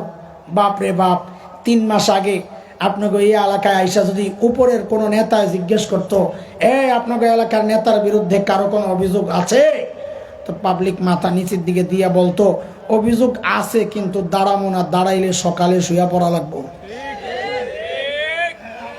আরে ঠিকের রাস্তা তো খুললাম, এখনো ডরাস? ইসলামী শাসন ব্যবস্থার সৌন্দর্য এটা, জনগণের কথা বলার অধিকার ছিল। এখনো যদি কথা বলার অধিকার চাও, ইসলামপন্থীদেরকে ক্ষমতায় আনার চেষ্টা করো, ওই মার্কা বাদ দাও। বহু দেখছো স্বাধীনতার পর থেকে এই মুলা জুলাইয়া ওরা তোমাদেরকে শোষণ করে গেছে, শাসন তো করে নাই, শোষণ করে গেছে। এখন দেখো বিকল্প কোন শক্তিকে দাঁড় করানো যায় কিনা। ইনশাআল্লাহ দেশ থেকে দুর্নীতি দূর হবে ইনশাআল্লাহ। আল্লাহ হযরত ওমর যখন বললেন কারো অভিযোগ আসেনি, থাকলে দাঁড়াও, ওই কোণা থেকে এক বুড়া দাঁড়ায় গেছে, আছে অভিযোগ আছে। বাপ রে বাপ, বুড়া মানুষ। মানুষের অভ্যাস হইল, মানুষ অনুকরণ প্রিয়, দেখা দেখি কাম করে। রাস্তার মাঝখানে গাড্ডা ব্যথা করতেছে, দাঁড়ায় এরকম থাকেন, গাড্ডা ব্যথা করতেছে, দেখবেন পাশে দিয়ে যারা যাবে অধিকাংশ মানুষ দাঁড়ায়া দেখবে আপনি কি দেখতেছেন। কথা বুঝেন নাই আপনারা? মানুষ অভ্যাস, এটা অনুকরণ প্রিয়। যে একজন দাঁড়ায় গেছে, সাথে সাথে আরো 3 জন। কয়জন হইল? ওমর তো অবাক হয়ে গেছে, আরে কারে দেখতে আসলাম, এর বিরুদ্ধে দেখি অভিযোগের শেষ নাই। ও ভাই, কি শিখাইতেছি, কি শোনাইতেছি, মানুষগুলো ছিল কি এটা আগে শোনাইছি, এখন শোনাইতেছি, হইল কি? মনে আছে তো? বলেন আপনার কি সমস্যা? আল্লাহ প্রথম জন দাঁড়ায় কি বলে জানেন? আমিরুল মুমিনিন, আমাদের গভর্নর না, মাসে 1 দিন অফিসে আসে না। মাসে কয়দিন? আমরা সপ্তাহে ছুটি কাটাই কয়দিন? 2.5 দিন নিয়ে। কয়দিন? কি ঠিক আছে না? আরো কত বন্ধ, সুবহানাল্লাহ। দুনিয়ায় আগমন দিবস, দুনিয়া থেকে বিদায় দিবস, পালানো দিবস, আবার ঢোকা দিবস, এই দিবস ওই দিবস। 20-30 বছর পরে না জানি আমাকে দেহন লাগে কিনা, এত দিবস বের হইতেছে, শেষে তার দিবস খুঁজে পাইবো না, শেষে নতুন বাড়ি করবো, জামাইবো, কাজ জায়গায় যে দিবস। কওয়া যায় না পড়তে পারে কথা কন। এত খামাখা অনর্থক দিবস খালি ঢুকায়, একদল আইসে তুলি ঢুকায়, আরেক দল আইসে বাদ দিয়ে আবার নতুন করে আরেকটু ঢুকায়। এগুলোই তো দেখতেছেন। হযরত ওমর তো রাগ হয়ে গেছে, সাইদ কেন তুমি মাসে একদিন অফিসে আসো না? আল্লাহর নবীর সাহাবী আসামির কাঠগড়ায় কি জানি হওয়ার কথা ছিল, সময়ের সেরা ধনী, সময়ের সেই মানুষটা দাঁড়ায়া বলছে কেন একদিন অফিসে আসে না? বলে কি জানেন আমিরুল মুমিনিন, আপনি তো জানেন আমি গরিব মানুষ, এই যে আমার গায়ে দুই টুকরা কাপড় দেখছেন, একটা লুঙ্গির মতো করে পরা, আরেকটা চাদরের মতো করে জড়ানো, আমিরুল মুমিনিন আমার না এই দুই টুকরা কাপড় ছাড়া আর কোনো কাপড় নাই। আরে এক মাস অফিসে কেন শোনা? বলে এক মাস পড়তে পড়তে দুর্গন্ধ হয়ে যায়, নিজেরও কষ্ট হয়, যারা আসে আমার কাছে ওদেরও কষ্ট হয়, তাই মাসে একবার উপরেরটা ধুইয়া দেই, শুকায় গেলে নিচে পড়ি, নিচেরটা ধুইয়া দেই, শুকায় গেলে উপরে জড়াই। এমন করতে করতে বেলা অনেক দূর যায়। আমি আসি নাই কথা ঠিক না, আসি একটু দেরি হয়, উনি হয়তো সকালে আইসা না পাইয়া ভেবেছেন আমি আসি না। হযরত ওমর তো বুঝছেন যে অভিযোগ কোন ধরনের, তারপরও দাঁড়াইছে যেহেতু শোনা তো লাগে। বলেন 2 নাম্বার আপনার কি সমস্যা? আয় খোদা, 2 নাম্বার জনের অভিযোগ তো আরো মারাত্মক। কি বলে জানেন? আমিরুল মুমিনিন আমাদের গভর্নর রে দিনে তো পাই, রাতে আর পাই না। কি ডিউটি লইছে হেরে, রাতেও সময় দেওয়া লাগবে। হযরত ওমর তাও রাগ হয়ে গেছে, সাইদ জবাব দাও, কেন তোমাকে রাতে পাওয়া যায় না? জবাব দাও। আরে কাদের কথা শোনাচ্ছি? যারা সফরে গেলে বগলের নিচে মূর্তি লইয়া যাইতো, মনে আছে তো? এটা ছিল। হইল কি দেখেন, কেন তোমাকে রাতে পাওয়া যায় না? আল্লাহ নবীর সাহাবী জবাব দিচ্ছেন, আমিরুল মুমিনিন কাসামতু হায়াতি বাইনা রাব্বি ওয়া বাইনা ইবাদি। আমিরুল মুমিনিন জীবনটারে 2টা ভাগ করছি। এক ভাগ রাতটা আমি আমার মালিককে সময় দেই, দিনটা মালিকের বান্দাদেরকে সময় দেই। মালিকের জন্য আলাদা টাইম ভাগ করা। আমরা তো ব্যস্ত মানুষ, কত কাজ আমাদের, অফিস আদালত সংসার পরিবার রাজনীতি, কত কাজ। মালিককে টাইম দেওয়ার সময় নাই। সব জায়গায় আমার সময় আছে। ফেসবুকের জন্য আমার হায়াতের একটা টাইম আছে, ইউটিউবের জন্য টাইম আছে, খেলোয়াড় গায়ক গায়িকা নায়ক নায়িকার জন্য হায়াতের টাইম বরাদ্দ আছে। শুধু পারি না মালিককে সময় দিতে, আমার হাতে সময় নাই। এরে জালিম, আমি আর তুমি ছাড়া দুনিয়ার সব মালিককে টাইম দেয়। ওই একটা গাছের দিকে তাকায়া দেখো না, কি মনে হয় গাছটা বুঝি এমনি দাঁড়ায় আছে? না না, ওই গাছটাও দাঁড়ায়া দাঁড়ায়া মালিকের তাসবিহ পড়ে। যে কুকুরটাকে নিকৃষ্ট প্রাণী মনে করে তাড়ায়া দেয়, ওই কুকুরটাও তো রুকুর হালতে মালিকের তাসবিহ পড়ে। যে পোকামাকড় গুলোরে পায়ে দলে মেরে ফেলি, ওই পোকামাকড় গুলো সেজদার হালতে মালিকের তাসবিহ পড়ে। পড়ি না কেবল আমি আর আপনি, আমাদের হাতে সময় নাই। সময় বন্ধ আসবে একদিন, কসম আল্লাহর। সেদিন শুধু আফসোস করে করে, চিৎকার করে করে কাঁদতে হবে আর বলতে হবে, ইয়া লাইতানি কদ্দামতু লিহায়াতি।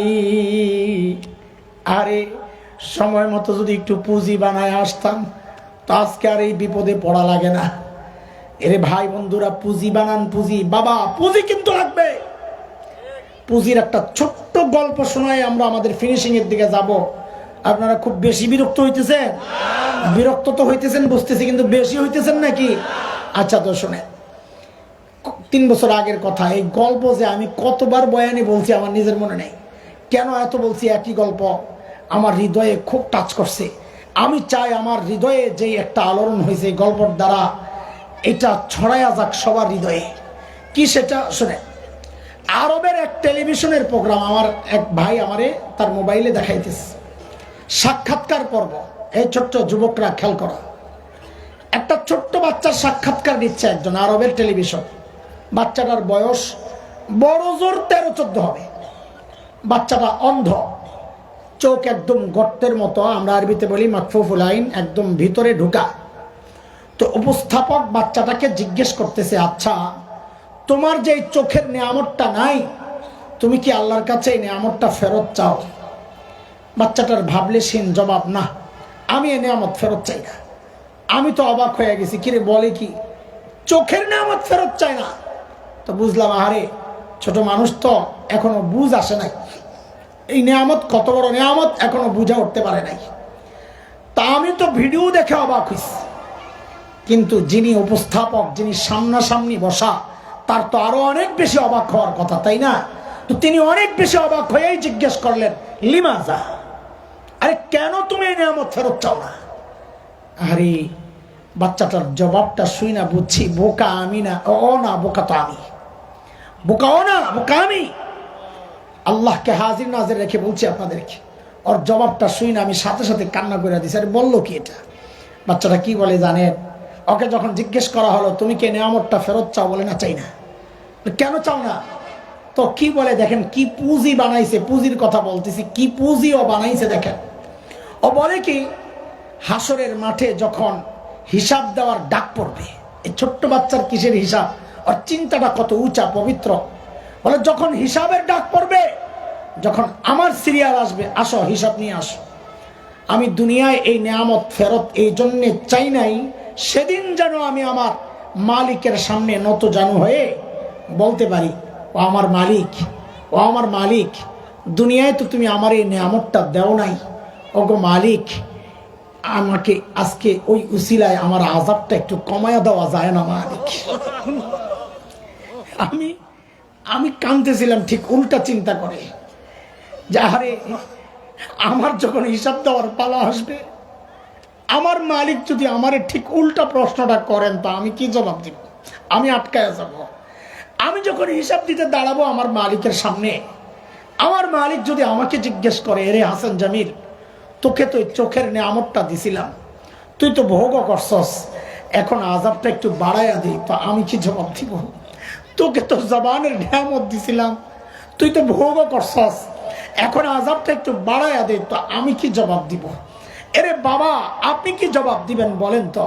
এরে ভাই, মা, কে কি জবাব দিবেন বলেন? কার কি পুঁজি আছে এমন, কোন পুঁজির ভরসায় এমন নিশ্চিন্ত জীবন যাপন করছে না? আরে আবু বকরের মতো মানুষ, আয় আবু বকর রাদিয়াল্লাহু আনহুর মতো মানুষ গাছের পাতা দেখতেন আর কানতেন আর বলতেন, ইয়া লাইতানি কুনতু ওয়ারাকা মিনাশ শাজারা তুদাত ওয়া তুকাল, হায় আমি মানুষ না হইয়া যদি গাছের পাতা হইতাম, তো জীবজন্তু আমার চাবায়া চাবায়া খায়া ফেলতো, আমার আর হিসাব দেওয়া লাগতো না। এখন আমি আবু বকর আল্লাহর আদালতে দাঁড়ায় কেমনি হিসাব দিব? আবু বকরের চিন্তা, চিন্তা যাদের করার কথা তারা করে না, তারা হাসে, যাদের করার কথা না তারা কান্না করে। এরে ভাই, এরে বন্ধু, এরে বাবা, আল্লাহর আদালতে দাঁড়ায়া কি হিসাব দিবেন বলেন? কার কি পুঁজি আছে জিজ্ঞেস করি? আরে আমার নাই, সেজন্য এইভাবে বলতেছি, কার কি পুঁজি আছে বলেন? হ্যাঁ, পুঁজি যে একেবারে নাই তা তো না, আছে, আছে পুঁজি, আছে, আছে গুনার পুঁজি, গুনা গুনা গুনার গুনা গুনার গুনা। চুল পাইকা সাদা হয়ে গেছে, এখনো গুনাহ ছাড়তে পারি না। দাড়ি পাইকা সাদা, এখনো গুনাহ ছাড়তে পারি না। বাবা আর কত জিজ্ঞেস করি, কবে ছাড়বেন জানতে চাই। এর যুবক, তুই ভাবিস না আল্লাহ তোকেও দাড়ি পাকা পর্যন্ত সময় দিবেন, চুল পাকা পর্যন্ত সময় দিবেন? না রে বাপ, না না। কত বাবাকে দেখছি সন্তানের লাশ কাঁধে নিয়ে যাইতেছে, আরে কার কখন ডাক চলে আসে আরে কে জানে। এই মজলিসেও এমন কেউ থাকতে পারে, এখানেও এমন কেউ থাকতে পারে যার খবর নাই, ও বসে আছে এখানে, কিন্তু ও জানে না ওর কাফনের কাপড়টা চলে আসছে দোকানে। কে জানে? কালকে খবর পাইতে পারেন বয়ান করে গেল হাসান জামিল তো দুনিয়ায় নাই, চলে গেছে। কোন ভরসায় এমন নিশ্চিন্ত জীবন যাপন করছি বলেন? এর যুবক, কিভাবে বললে বুঝবি? বাপ ভাই, ভালো করে বোঝানোর ক্ষমতা তো আমার নাই রে। তা আমি যেটা বলি সবসময় তোদেরকেও বলি, তোর আমার সামনে আয়, আয়সাবর সামনে, তোদের পাওগুলা আমার সামনে মেলে দে, আমি ওই পাওগুলারে জড়াইয়া ধইরা বৈশা বৈশা সারা রাত কান্না করি, তাও তোরা গুনাহ ছেড়া দে বাবা, গুনাহ ছেড়া দে বাবা, গুনাহ ছেড়ে দেন। একটু কোনোদিন চিন্তা করেছেন এই গুনাওয়ালা চোখগুলা নিয়ে মালিকের সামনে কেমনে দাঁড়াবো? এই গুনাওয়ালা জবানটা নিয়ে মালিকের সামনে কেমনে দাঁড়াবো বলেন? এই গুনাওয়ালা কানগুলা নিয়ে মালিকের সামনে কেমনে দাঁড়াবো? হ্যাঁ, এই গুনাওয়ালা হাত পাও নিয়ে মালিকের সামনে কেমনে দাঁড়াবো বলেন? হ্যাঁ বলেন, কত করবেন আর নাফরমানি মালিকের বলেন? আরে কার নাফরমানি করতেছি কোনদিন একটু ভেবেছেন? ওই মালিকের যিনি এত ভালোবাসেন আমাদেরকে। এই বুঝি ভালোবাসার প্রতিদান? কত ভালোবাসেন বলে, কত ভালোবাসেন? আশপাশের দিকে তাকায় একটু বুঝতে পারেন না কত ভালোবাসেন? বুঝেন না কেন? আরে আমি আপনি দরজা জানলা বন্ধ করে ভেতরে যখন গুনাহ করি না, আরে আমার মালিকের কত ভালোবাসা, ভেতরে গুনাহ চলছে আর আমার মালিক বাহির থেকে দরজার নিচে দিয়া বাতাস আর অক্সিজেন পাঠাইয়া দিচ্ছেন যেন আমি মইরা না যাই। ওই মালিকের নাফরমানি চলতেছে প্রতিনিয়ত। কবে ছাড়বেন জিজ্ঞেস করি বলেন? কবে আপনি মালিকের হবেন বলেন? হ্যাঁ, সব মেহনত সন্তানের জন্য, সব মেহনত বিবির জন্য। আরে যতটা মেহনত নেতার জন্য করো, এর কিছু অংশ যদি মালিকের জন্য করতা, তুমি দুনিয়ায় বাদশাহী পাওয়া যাইতা, তুমি আখিরাতের বাদশা হয়ে যাইতা। কোথায় চলতেছে মেহনত আমাদের? হ্যাঁ,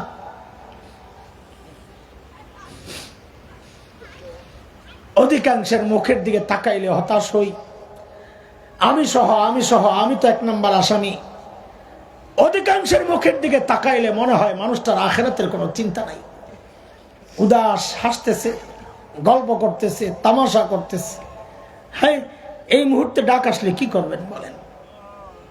কোন পুঁজি নিয়ে মালিকের সামনে দাঁড়াবেন বলেন তো? কত বড় সাহস আমাদের! আল্লাহ আমাদের সহি বুঝ দান করেন, আল্লাহ গুনাহমুক্ত জীবন দান করেন, আল্লাহ সুন্নতওয়ালা জীবন দান করেন। আমিন। মুহতারাম হাজরিন, কথা চলে গেছে অনেক দূর। হযরত সাঈদের গল্প আমি আর শেষ করছি না, সময় চলে গেছে অনেক। এই যে এতক্ষণ গল্পটা শোনালাম, কি বুঝাইতে চাইছি? মানুষগুলো ছিল কি? এবার আমাকে বলেন, এই যে পরিবর্তনটা, পরিবর্তন তো বুঝছেন না? পরিবর্তন বুঝছেন না? আরে 1 পয়সার জন্য যারা মানুষ খুন করত, আজকে 1000 সোনার পয়সা পায়া কি বলে? ইন্না লিল্লাহি ওয়া ইন্না ইলাইহি রাজিউন। এই হচ্ছে পরিবর্তন। এই যে পরিবর্তনটা কিসের ছোঁয়ায় বলে ফেলে? বলেন কিসের ছোঁয়ায়? তাইলে আমাদের ওই 3 কথারে প্যাকেট করে আবার পকেটে ঢোকান, ওই পাশের 3 কথা বাইর করেন। এবার আমাকে জবাব দেন। 2-4-5 মিনিটের মধ্যেই শেষ করার চেষ্টা করব, কিন্তু ইনশাআল্লাহ যেহেতু কথাগুলো আমাদেরকে নিয়ে, আমি আশা করব এই কথাগুলো অন্তত না শুনে আমরা যাব না। এতক্ষণ তো অন্যদের কথা হয়েছে, অন্যদের কথাগুলো বলার উদ্দেশ্য আমাদের কথাগুলো বোঝানোর জন্য। এখন আমাদের কোনো শুনাই যদি না শুনা চলে যায়, তাই সর্বশ্রেষ্ঠ বানায় যে কিতাব, সেই কিতাবের প্রতিষ্ঠান মাদ্রাসায় পাঠানোর কথা ছিল, ওখানে না পাঠায় তাইলে আপনি সন্তানকে পাঠাইলেন কোথায় বলেন? আমাকে জবাব দেন। তার মানে সত্য বলেছেন না মিথ্যা বলেছেন? আমি আপনাদেরকে কষ্ট দেওয়ার জন্য বলছি না, আগেই বলেছি, খোঁচানোর জন্য না। কথাগুলো বলছি হৃদয়ে আফসোসের আগুন জ্বালাইতে। মনে আছে কথা? ওই আফসোসের আগুন জ্বালাইতেছি যে ছাড়লাম কি, ধরলাম কি, আহারে ধরলাম কি, ছাড়লাম কি, আহারে। ওই যে আফসোসটা, আহারে করলাম কি। বলেন আপনারা, সন্তানকে যে দিন শিখাইলেন না, তো ঠকছেন না জিতছেন? বুঝে শুনে জবাব দেন। সন্তানকে ঠকাইছেন না জিতেইছেন? আচ্ছা, আপনাদেরটা রাখেন, আমি আসতেছি ইনশাল্লাহ, অল্পর মধ্যে শেষ করব। আমরা যারা মাদ্রাসায় পড়ছি, মোল্লা মুন্সি মানুষ, আপনাদের কাছে মনে হয় যে আমরা দুনিয়ার মধ্যে সবচেয়ে নিচু লেভেলের মানুষ, ঠকে গেছি। কিন্তু একটু আসলে বলেন তো, বিশ্বাস করেন কিনা, আমরা ঠকছি না আমাদের মা বাবা ঠকছেন? হ্যাঁ হ্যাঁ হ্যাঁ, কেউ ঠকেন নাই? আমরা কেউ ঠকি নাই। কেন? এটা আপনারা নাও জানতে পারেন। একটু বলি, নিজের ঢোল নিজে পিটাইলে তো হাসবেন, বেশি পিটাবো না, হালকা। দেখেন, আমি যখন ছোট ছিলাম, আমার ব্রেন ছিল খুব সাফ, একেবারে সাফ। আমার ওস্তাদরা বলেন, আমি তো জানি না, এখন তো নাই কিছু, আম্মা বলেন, আত্মীয় স্বজন বলতেন, খুব পরিষ্কার ছিল, একবার পড়লে সব পার। তো আমরা তখন ধানমন্ডিতে এক বাসায় ভাড়া থাকি, 80-র দশকের কথা। তখন ওই বাড়িওয়ালার মেয়েরা, ওরা স্কুল কলেজে পড়ে, আমার বড় আপাদের সাথে চলতে, ওনারা আমারে নিয়ে নিয়ে বাংলা ইংরেজি পড়াইতো। তো অবাক হইতো, এটা কি জিনিস। আর আইসা আম্মারে খালি বলতো, খালাম্মা এই মেধাবী ছেলেটারে নষ্ট করে না। নষ্ট বুঝছেন? হ্যাঁ হ্যাঁ, ওই যে আব্বার সাথে টুপি পরে পাঞ্জাবি পরে যাই মাঝে মাঝে মাদ্রাসায়, ওইটারই কইতেছে নষ্ট করেন না। স্কুলে পড়ানো, দেশ সেরা ডাক্তার হবে, দেশ সেরা ইঞ্জিনিয়ার হবে। আচ্ছা আপনারা বলেন তো, আমার মা বাবা ওদের কথা না শুই না যে আমারে দিন শিখাইছেন, কোরআন শিখাইছেন, আমারে ঠকাইছেন? ওনারা ঠকছেন কেন? কেনটা একটু ছোট্ট করে শোনাই, আমাদেরটা শোনানো মাকসাদ না, আপনাদেরটাতেই সময় বেশি দেবো ইনশাল্লাহ। কেন আমরা ঠকি নাই? দেখেন, দুনিয়ার রাজা বাদশাদের চেয়ারে হয়তো আমরা বসি নাই, বসতে চাইও না, কিন্তু এটা এক চরম বাস্তব কথা। আল্লাহ তাআলা কোরআনের বরকতে, এটা আমাদের ব্যক্তিগত কোনো বিষয় না, কোরআনের বরকতে মানুষের হৃদয়ে আমাদের জন্য যে ভালোবাসা এবং শ্রদ্ধা। মাঝে মধ্যে গ্রামের বাড়ি আমাদের কুমিল্লায়, ওখানে মাদ্রাসা আছে বাড়িতে, পেছনেই আম্মা আব্বাকে দাফন করেছি, গোরস্থান, পারিবারিক কবরস্থান। এত ব্যস্ততার মধ্যেও মাঝে মধ্যে চলে যাই। কি করি যায় জানেন? পাগলামি, বাচ্চাদের মতো করি। মা বাবা পাশাপাশি শোয়া, তো ওনাদের দুইজনের মাথার মাঝখানে যায়, বাচ্চারা ওস্তাদকে যেভাবে পড়াশোনায় আমাদের দেখছেন মাদ্রাসায়, ঠিক ওইভাবে বসি বাচ্চাদের মতো। তখন বসে বসে চিন্তা করি, আহারে চাইলেই তো এখন মাথায় একটু তেল লাগাইয়া দিতে পারবো না, সেই সুযোগ তো হাত ছাড়া হয়ে গেছে। চাইলেই তো একটু পাওগুলা টিপে দিতে পারবো না, সেই সুযোগ তো হাত ছাড়া হয়ে গেছে। তো কি করি, বসে বসে কিছুক্ষণ আল্লাহর কালামের তিলাওয়াত করি, করে ওঠার সময় শুধু বলি, ও আল্লাহ, এই যে তিলাওয়াত করলাম এই মানুষগুলোর উসিলায়, আল্লাহ দুনিয়া থেকে যাওয়ার সময় যারা আমাকে তোমার সাথে জুড়ে দিয়ে গেছে, ও আল্লাহ আজকে যেন তারা তোমার রহমত থেকে বিচ্ছিন্ন না হয়ে যায়। রব্বির হামহুমা কামা রব্বায়ানি সগীরা। বলেন বলেন, আমার মা বাবা জিতছেন না ঠকছেন? হ্যাঁ হ্যাঁ। আরে আমি যদি একটা দোয়াও না করি সারা বছর, একদিনের জন্য দোয়াও না করি, তাও এমন অ্যাকাউন্ট খুলে গেছেন, আমি কিছু না বললেও অটোমেটিক যাবে। ওনারা আমারে যা শিখাইছেন আমি ওইটা পড়বো, সাথে সাথে আর সব আমাদের কবরে চলে যাবে। জিতছেন না ঠকছেন? এবার আপনাদেরটা আসি, আপনারা যারা সন্তানকে দিন শেখান নাই, শেখাচ্ছেন না, আপনারা নিজেরাও ঠকেছেন, সন্তানকেও ঠকাচ্ছেন। ভাবছেন সন্তানকে অনেক কিছু বানাচ্ছেন, না না। কেন ঠকেছেন? এই ছোট্ট করে ছোট্ট ছোট্ট দু একটা কথা দিয়ে আমি বুঝাইতে চাই। এটা আমার কথা না, পত্রিকাওয়ালাদের রিপোর্ট, আমার কাছে রিপোর্টের কাটিং আছে। পত্রিকাওয়ালারা লিখেছে, সাংবাদিকরা, উচ্চ শিক্ষার হার যত বাড়ছে, উচ্চ শিক্ষা মানে মাদ্রাসা শিক্ষা কি জেনারেল শিক্ষা, ওই জায়গায় একটু গন্ডগোল আছে আপনাকে কথায়, আমি ওদিকে যাব না, সময় লাগবে। উচ্চ শিক্ষার হার যত বাড়ছে, সন্তানের সাথে বাবা মার দূরত্ব তত বাড়ছে। কথা কি মিথ্যা না সত্য? হ্যাঁ হ্যাঁ সত্য, কথা সত্য। অথচ দেখেন, ফাঁকিতে একটা কথা বলি, আমরা মাদ্রাসাওয়ালারা এই বিষয়টারে কিভাবে দেখি। আমার বাবার সাথে চলতেন এক মুরব্বী, তো একদিন মসজিদে জুমা পড়ে আমাকে জিজ্ঞেস করতেছে, আব্বা তখন চলে গেছেন, আম্মা ছিলেন, আমরা কিভাবে মা বাবাকে চিন্তা করি, এটা একটু বোঝানোর জন্য মাঝখান দিয়া আবার আমাদের মধ্যে ঢুকলাম। উনি এসে আমাকে জিজ্ঞেস করতেছেন, আচ্ছা হাসান, তোমার আম্মা কোথায় থাকেন?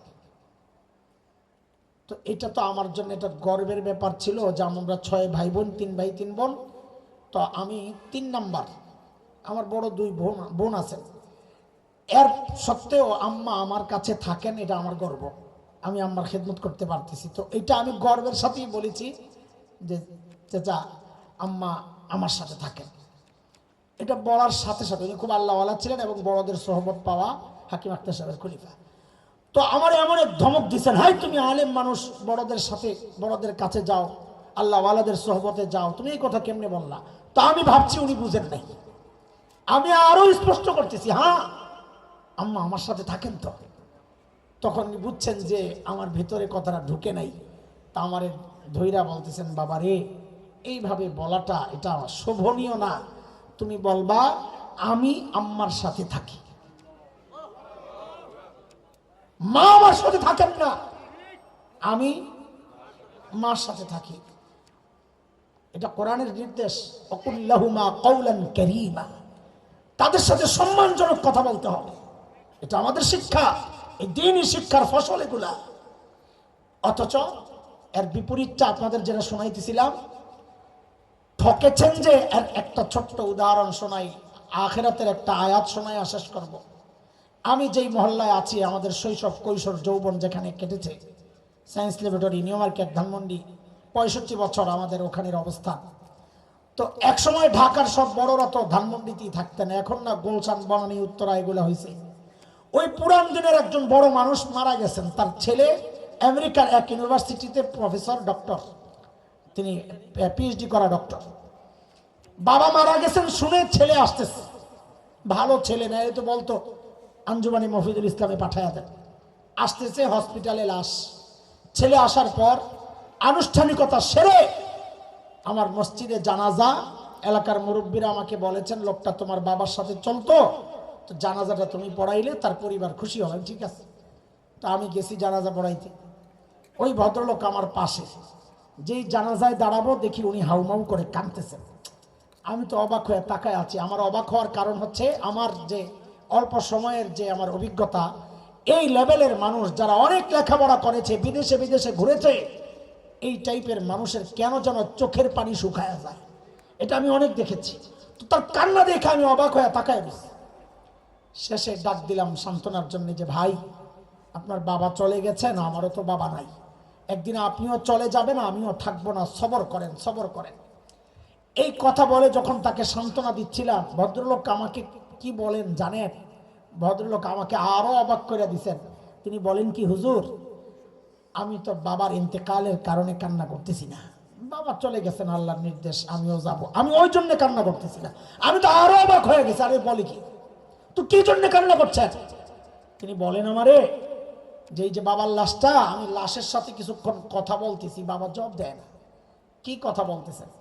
বাবাকে বলতেছি, ও বাবা, আমাকে উচ্চ শিক্ষিত করার জন্যে, সর্বোচ্চ শিক্ষায় শিক্ষিত করার জন্যে তুমি তোমার জীবন যৌবন শেষ করেছ, তোমার রোজগার শেষ করেছ, তোমার সুখ কোরবানি করেছ, হয়তো তুমি সফল হয়েছ, আমি সর্বোচ্চ শিক্ষায় শিক্ষিত হয়েছি, হয়তো তুমি সফল হয়েছ, কিন্তু বাবা এখন তুমি আমাকে জবাব দাও, এই যে তোমার লাশ সামনে, আমার এখন জানাজা পড়তে হবে, ও বাবা এই জানাজায় আমি কি পড়বো এইটা কেন শিখাইলাম না, এখন জবাব দাও,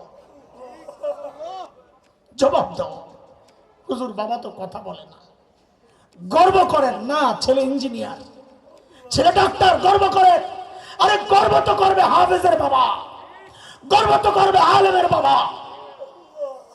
যে বাবা মায়ের সন্তান বাবা মার জানাজা পড়ানোর যোগ্যতা রাখে না, ওই বাবা মার যাই হোক, গর্ব করা সাজে না, গর্ব করা সাজে না।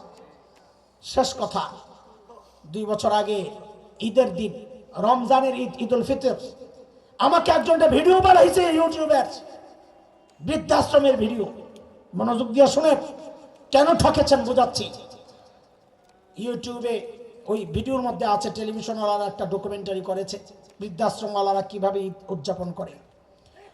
ওদের সাক্ষাৎকার নিচ্ছে বুড়া বুড়িদের।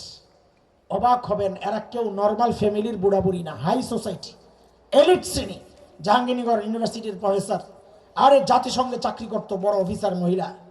এরা, এদেরকে যখন পরিচয় জানতে চাচ্ছে, এরা মুখ ফিরাইয়া নিচ্ছে কষ্টে। আমি খেয়াল করছি যে ওদের কষ্টগুলো চোখের পানি হয়ে বেয়ে বেয়ে পড়ছে। ঈদের দিন বুড়া বুড়ির কান্না দেখে আমারও কান্না আসছে, হারে কত অসহায় মানুষ। কিন্তু কিন্তু কিন্তু একটা জিনিস চিন্তা করে গর্বে আমার বুকটা ফুলে গেছে, সেটা কি জানেন? ওই যে বুড়া বুড়িদের কাছে নিচে মাইক্রোফোন, সাক্ষাৎকার নেওয়ার জন্য, পরিচয় জানার জন্য, একজন বুড়িও তার পরিচয় দেওয়ার সময় বলেন নাই আমি হাফিজের মা। একজন বুড়াও তার পরিচয় দেওয়ার সময় বলেন নাই আমি আলেমের বাবা। কেন? কারণ হাফেজ আলেমের বাবা বৃদ্ধাশ্রমে থাকতে পারে না। ওকে তো শিখানো হয় তোমার মায়ের পায়ের তলে তোমার জান্নাত, ও জান্নাতকে বৃদ্ধাশ্রমে রাখে না, ও জান্নাতকে মাথায় তুলে রাখে। ঠকছেন না জিতছেন? বলেন ঠকছেন না জিতছেন? যারা সন্তানকে দিন শেখান নাই, প্রতিনিয়ত এইভাবে ঠকে যাচ্ছেন, বলেন না আপনারা? আসল ঠকা রয়ে গেছে, শেষ কথা, আসল ঠকা রয়ে গেছে হাসরের মাঠে। কোথায় কোথায়? সন্তান যদি ইমানদার হইতো, নেককার হইতো, বাবা মায়ের জন্য জাহান্নামের ফয়সালা হয়ে গেলেও হাদিস বলে সন্তান যায়া বাবা মার রাস্তা এইভাবে দুই হাত ছড়ায়া আগলে দাঁড়াইতো, ফেরেশতাদেরকে বলতো আমার বাবা মাকে কই নাও, বলে জাহান্নামের ফয়সালা হয়েছে, তুমি জান্নাতের রাস্তায় ওদিক দিয়ে যাও গা। সন্তান কি বলবে? না, আমি আমার বাবা মারে ছাড়া জান্নাতে যাব না, আমি আমার বাবা মা ছাড়া জান্নাতে যাব না। ফেরেশতারা জানাবেন আল্লাহকে, আল্লাহ বলবেন যাও ওদেরকেও জান্নাত দিয়ে দাও, ওদের বাবা মারেও জান্নাত দিয়ে দাও। এটা কখন আপনার যদি ভূমিকা থাকে সন্তানের দিন শিক্ষার ক্ষেত্রে, আর যদি উল্টা শিখান তো সূরা আহজাবের শেষ দিকে আসছে, একটু পড়ে দেখেন। সন্তান আল্লাহর আদালতে দাঁড়ায় কি বলবে, কর্মীরা নেতার বিরুদ্ধে কি বলবে, অভিভাবকের বিরুদ্ধে তার অধীনস্থরা কি বলবে, রব্বানা ইন্না আতানা সাদাতানা ওয়া কুবারানা ফাআদাল্লুনা السبيلا ربنا آتهم ضعفين من العذاب والعنهم لعنا كبيرا। আল্লাহ, আমার বাবা মা, আমার অভিভাবক, আমার নেতা, বড় ভাই, দুনিয়াতে ওদের কথা শুনেছিলাম, ওরা আমাকে পথভ্রষ্ট করেছে। আল্লাহ, আমি এখন ওদের বিরুদ্ধে নালিশ দিচ্ছি, আমি ডাবল শাস্তি চাই। কয় শাস্তি? ডাবল কেন? তাফসির পরে বুঝেন, আগে এইভাবে বুঝেন। আমাকে খাওয়ানোর দায়িত্ব ছিল, খাওয়ায় নাই, এক অপরাধ। আমাকে বিষ খাওয়াইছে, আরেক অপরাধ। এবার তাফসির বুঝেন। আল্লাহ, আমাকে দিন শেখানোর দায়িত্ব ছিল তাদের, তারা দিন শেখায় নাই, এক অপরাধ। উল্টা দিন না শিখায়া বদ্দিনই শিখায়া আমাকে নাস্তিকতার দিকে ঠেলে দিয়েছে, আরেক অপরাধ। এই দুই অপরাধের কারণে আমি এখন ওদের জন্য ডাবল শাস্তি চাই। আরে সন্তান সুপারিশ কইরা জান্নাতের রাস্তায় ওঠানোর কথা, এখন সন্তান বলতেছে আল্লাহ ওদের জন্য আমি ডাবল শাস্তি চাই। আপনার তো দয়া অনেক, বান্দার কান্নাকাটি দেখলে মায়া লাগতে পারে। সন্তান বলতেছে মায়া লাগতে পারে। এখানে যারা দুনিয়ায় আমার উপর কোনো মায়া করে নাই, আজকে ওদের জন্য আমি কোনো রহমত আশা করি না। ওয়াল আনহুম লানান কাবীরা, নাউযু বিল্লাহ, নাউযু বিল্লাহ। ওদেরকে আপনার রহমত থেকে দূরে, বহু দূরে সরায়া দেন, নাউযু বিল্লাহ মিন যালিক। বলেন বলেন, ঠকতে থাকবেন না, জিতার আশা আছে। বলেন। হ্যাঁ, কয় কথা হয়েছে এই পর্যন্ত? আজকে কয় কথার আলোচনা হয়েছে? সাহাবীদেরকে নিয়ে কয় কথা? ওরা ছিল কি, হইল কি, মাঝখানে পরিবর্তন কিসের ছোঁয়ায়? আমাদেরকে নিয়ে কয় কথা? আমরা বলেন, আমরা ধরলাম কি, ছাড়লাম কি? কি ধরছি, কি ছাড়ছি মাথায় আছে তো? এটা আফসোস না গর্ব? আহারে, এই গর্ব আফসোসই করতে থাকবেন না, গর্বের কিছু করবেন? হ্যাঁ হ্যাঁ হ্যাঁ, যদি কিছু করেন 5টা অঙ্গীকার করে যাবেন এখান থেকে। দোয়া করেন না করেন সেটা আমাদের জরুরি না, কিন্তু 5টা অঙ্গীকার করে তো যাবেন ইনশাআল্লাহ। ইনশাআল্লাহ বলেন ইনশাআল্লাহ। সবাই শুদ্ধ কোরআন শিখবো ইনশাআল্লাহ, নিজেও শিখবো, সন্তানকেও শেখাবো ইনশাআল্লাহ। শুদ্ধ কোরআন শিখবো ইনশাআল্লাহ, সন্তানকে শেখানোর ব্যবস্থা করবো ইনশাআল্লাহ। বলেন ইনশাআল্লাহ। 2 নাম্বার, নিয়মিত কোরআন তিলাওয়াত করবো ইনশাআল্লাহ, ইনশাআল্লাহ। 3 নাম্বার, কোরআন মতো জীবনকে পরিচালনা করবো ইনশাআল্লাহ। কোরআনী বিধান, আল্লাহর নির্দেশ যা আছে মানবো, নিষেধ যা আছে ছাড়বো, ঠিক আছে ইনশাআল্লাহ। কয়টা গেল? শুদ্ধ কোরআন শিখবো, নিয়মিত কোরআন পড়বো। 3, কোরআন মতো জীবনকে পরিচালনা করব। 4, কোরআনওয়ালাদেরকে ভালোবাসবো ইনশাআল্লাহ। যদি দল নারাজ হয়, নেতা নারাজ হইলে দল নেতা তালাক। সোজা কথা, দল নেতা কয় তালাক? 3 তালাক দেয় বউরে। যত বিরোধিতা তত তালাক, যখনই বিরোধিতা তখনই তালাক। সেটা যদি 1 লক্ষ বার দেওয়া লাগে 1 লক্ষ বার ইনশাআল্লাহ। ইনশাআল্লাহ, ঠিক আছে তো ইনশাআল্লাহ। আলেম ছাড়বো না ইনশাআল্লাহ, কোরআনওয়ালাদেরকে ছাড়বো না ইনশাআল্লাহ। 5 নাম্বার, কোরআনী প্রতিষ্ঠান যেখানেই দেখবো সহযোগিতায় পাশে দাঁড়ায় যাবে ইনশাআল্লাহ। ঠিক আছে, ওই 6 কথার 2 প্যাকেট দিছি 2 পকেটে, 5 কথার এই প্যাকেটটা পোটলাটা মাথায় লইয়া বাড়ি যান গা। পড়েন সুবহানাল্লাহি ওয়া বিহামদি, সুবহানাকাল্লাহুম্মা ওয়া বিহামদিক, আশহাদু আল্লা ইলাহা ইল্লা আনতা, আস্তাগফিরুকা ওয়া আতুবু ইলাইক। মাদ্রাসার মুহতামিম সাহেব হুজুরের আব্বা ইন্তেকাল করেছেন, তার জন্য দোয়া চাই। তার আম্মা জান অসুস্থ, ওনার সুস্থতার জন্য দোয়া চাই। হযরত এতক্ষণ আলোচনা করছেন, ইনশাআল্লাহ হযরত দোয়া পরিচালনা করবেন। হযরতের দোয়া ছাড়া কেউ যাব না ইনশাআল্লাহ। আচ্ছা, দোয়ার জন্য এত জোরাজোরি করেন না, এটা জরুরি না, ঠিক আছে। আমাদের মাদ্রাসার একজন ওস্তাদ ক্যান্সারে আক্রান্ত, হারিয়ে মনির সাহেবের স্ত্রী ক্যান্সারে আক্রান্ত, উভয়ের জন্য দোয়া চাই। আল্লাহ উভয়কে সুস্থতার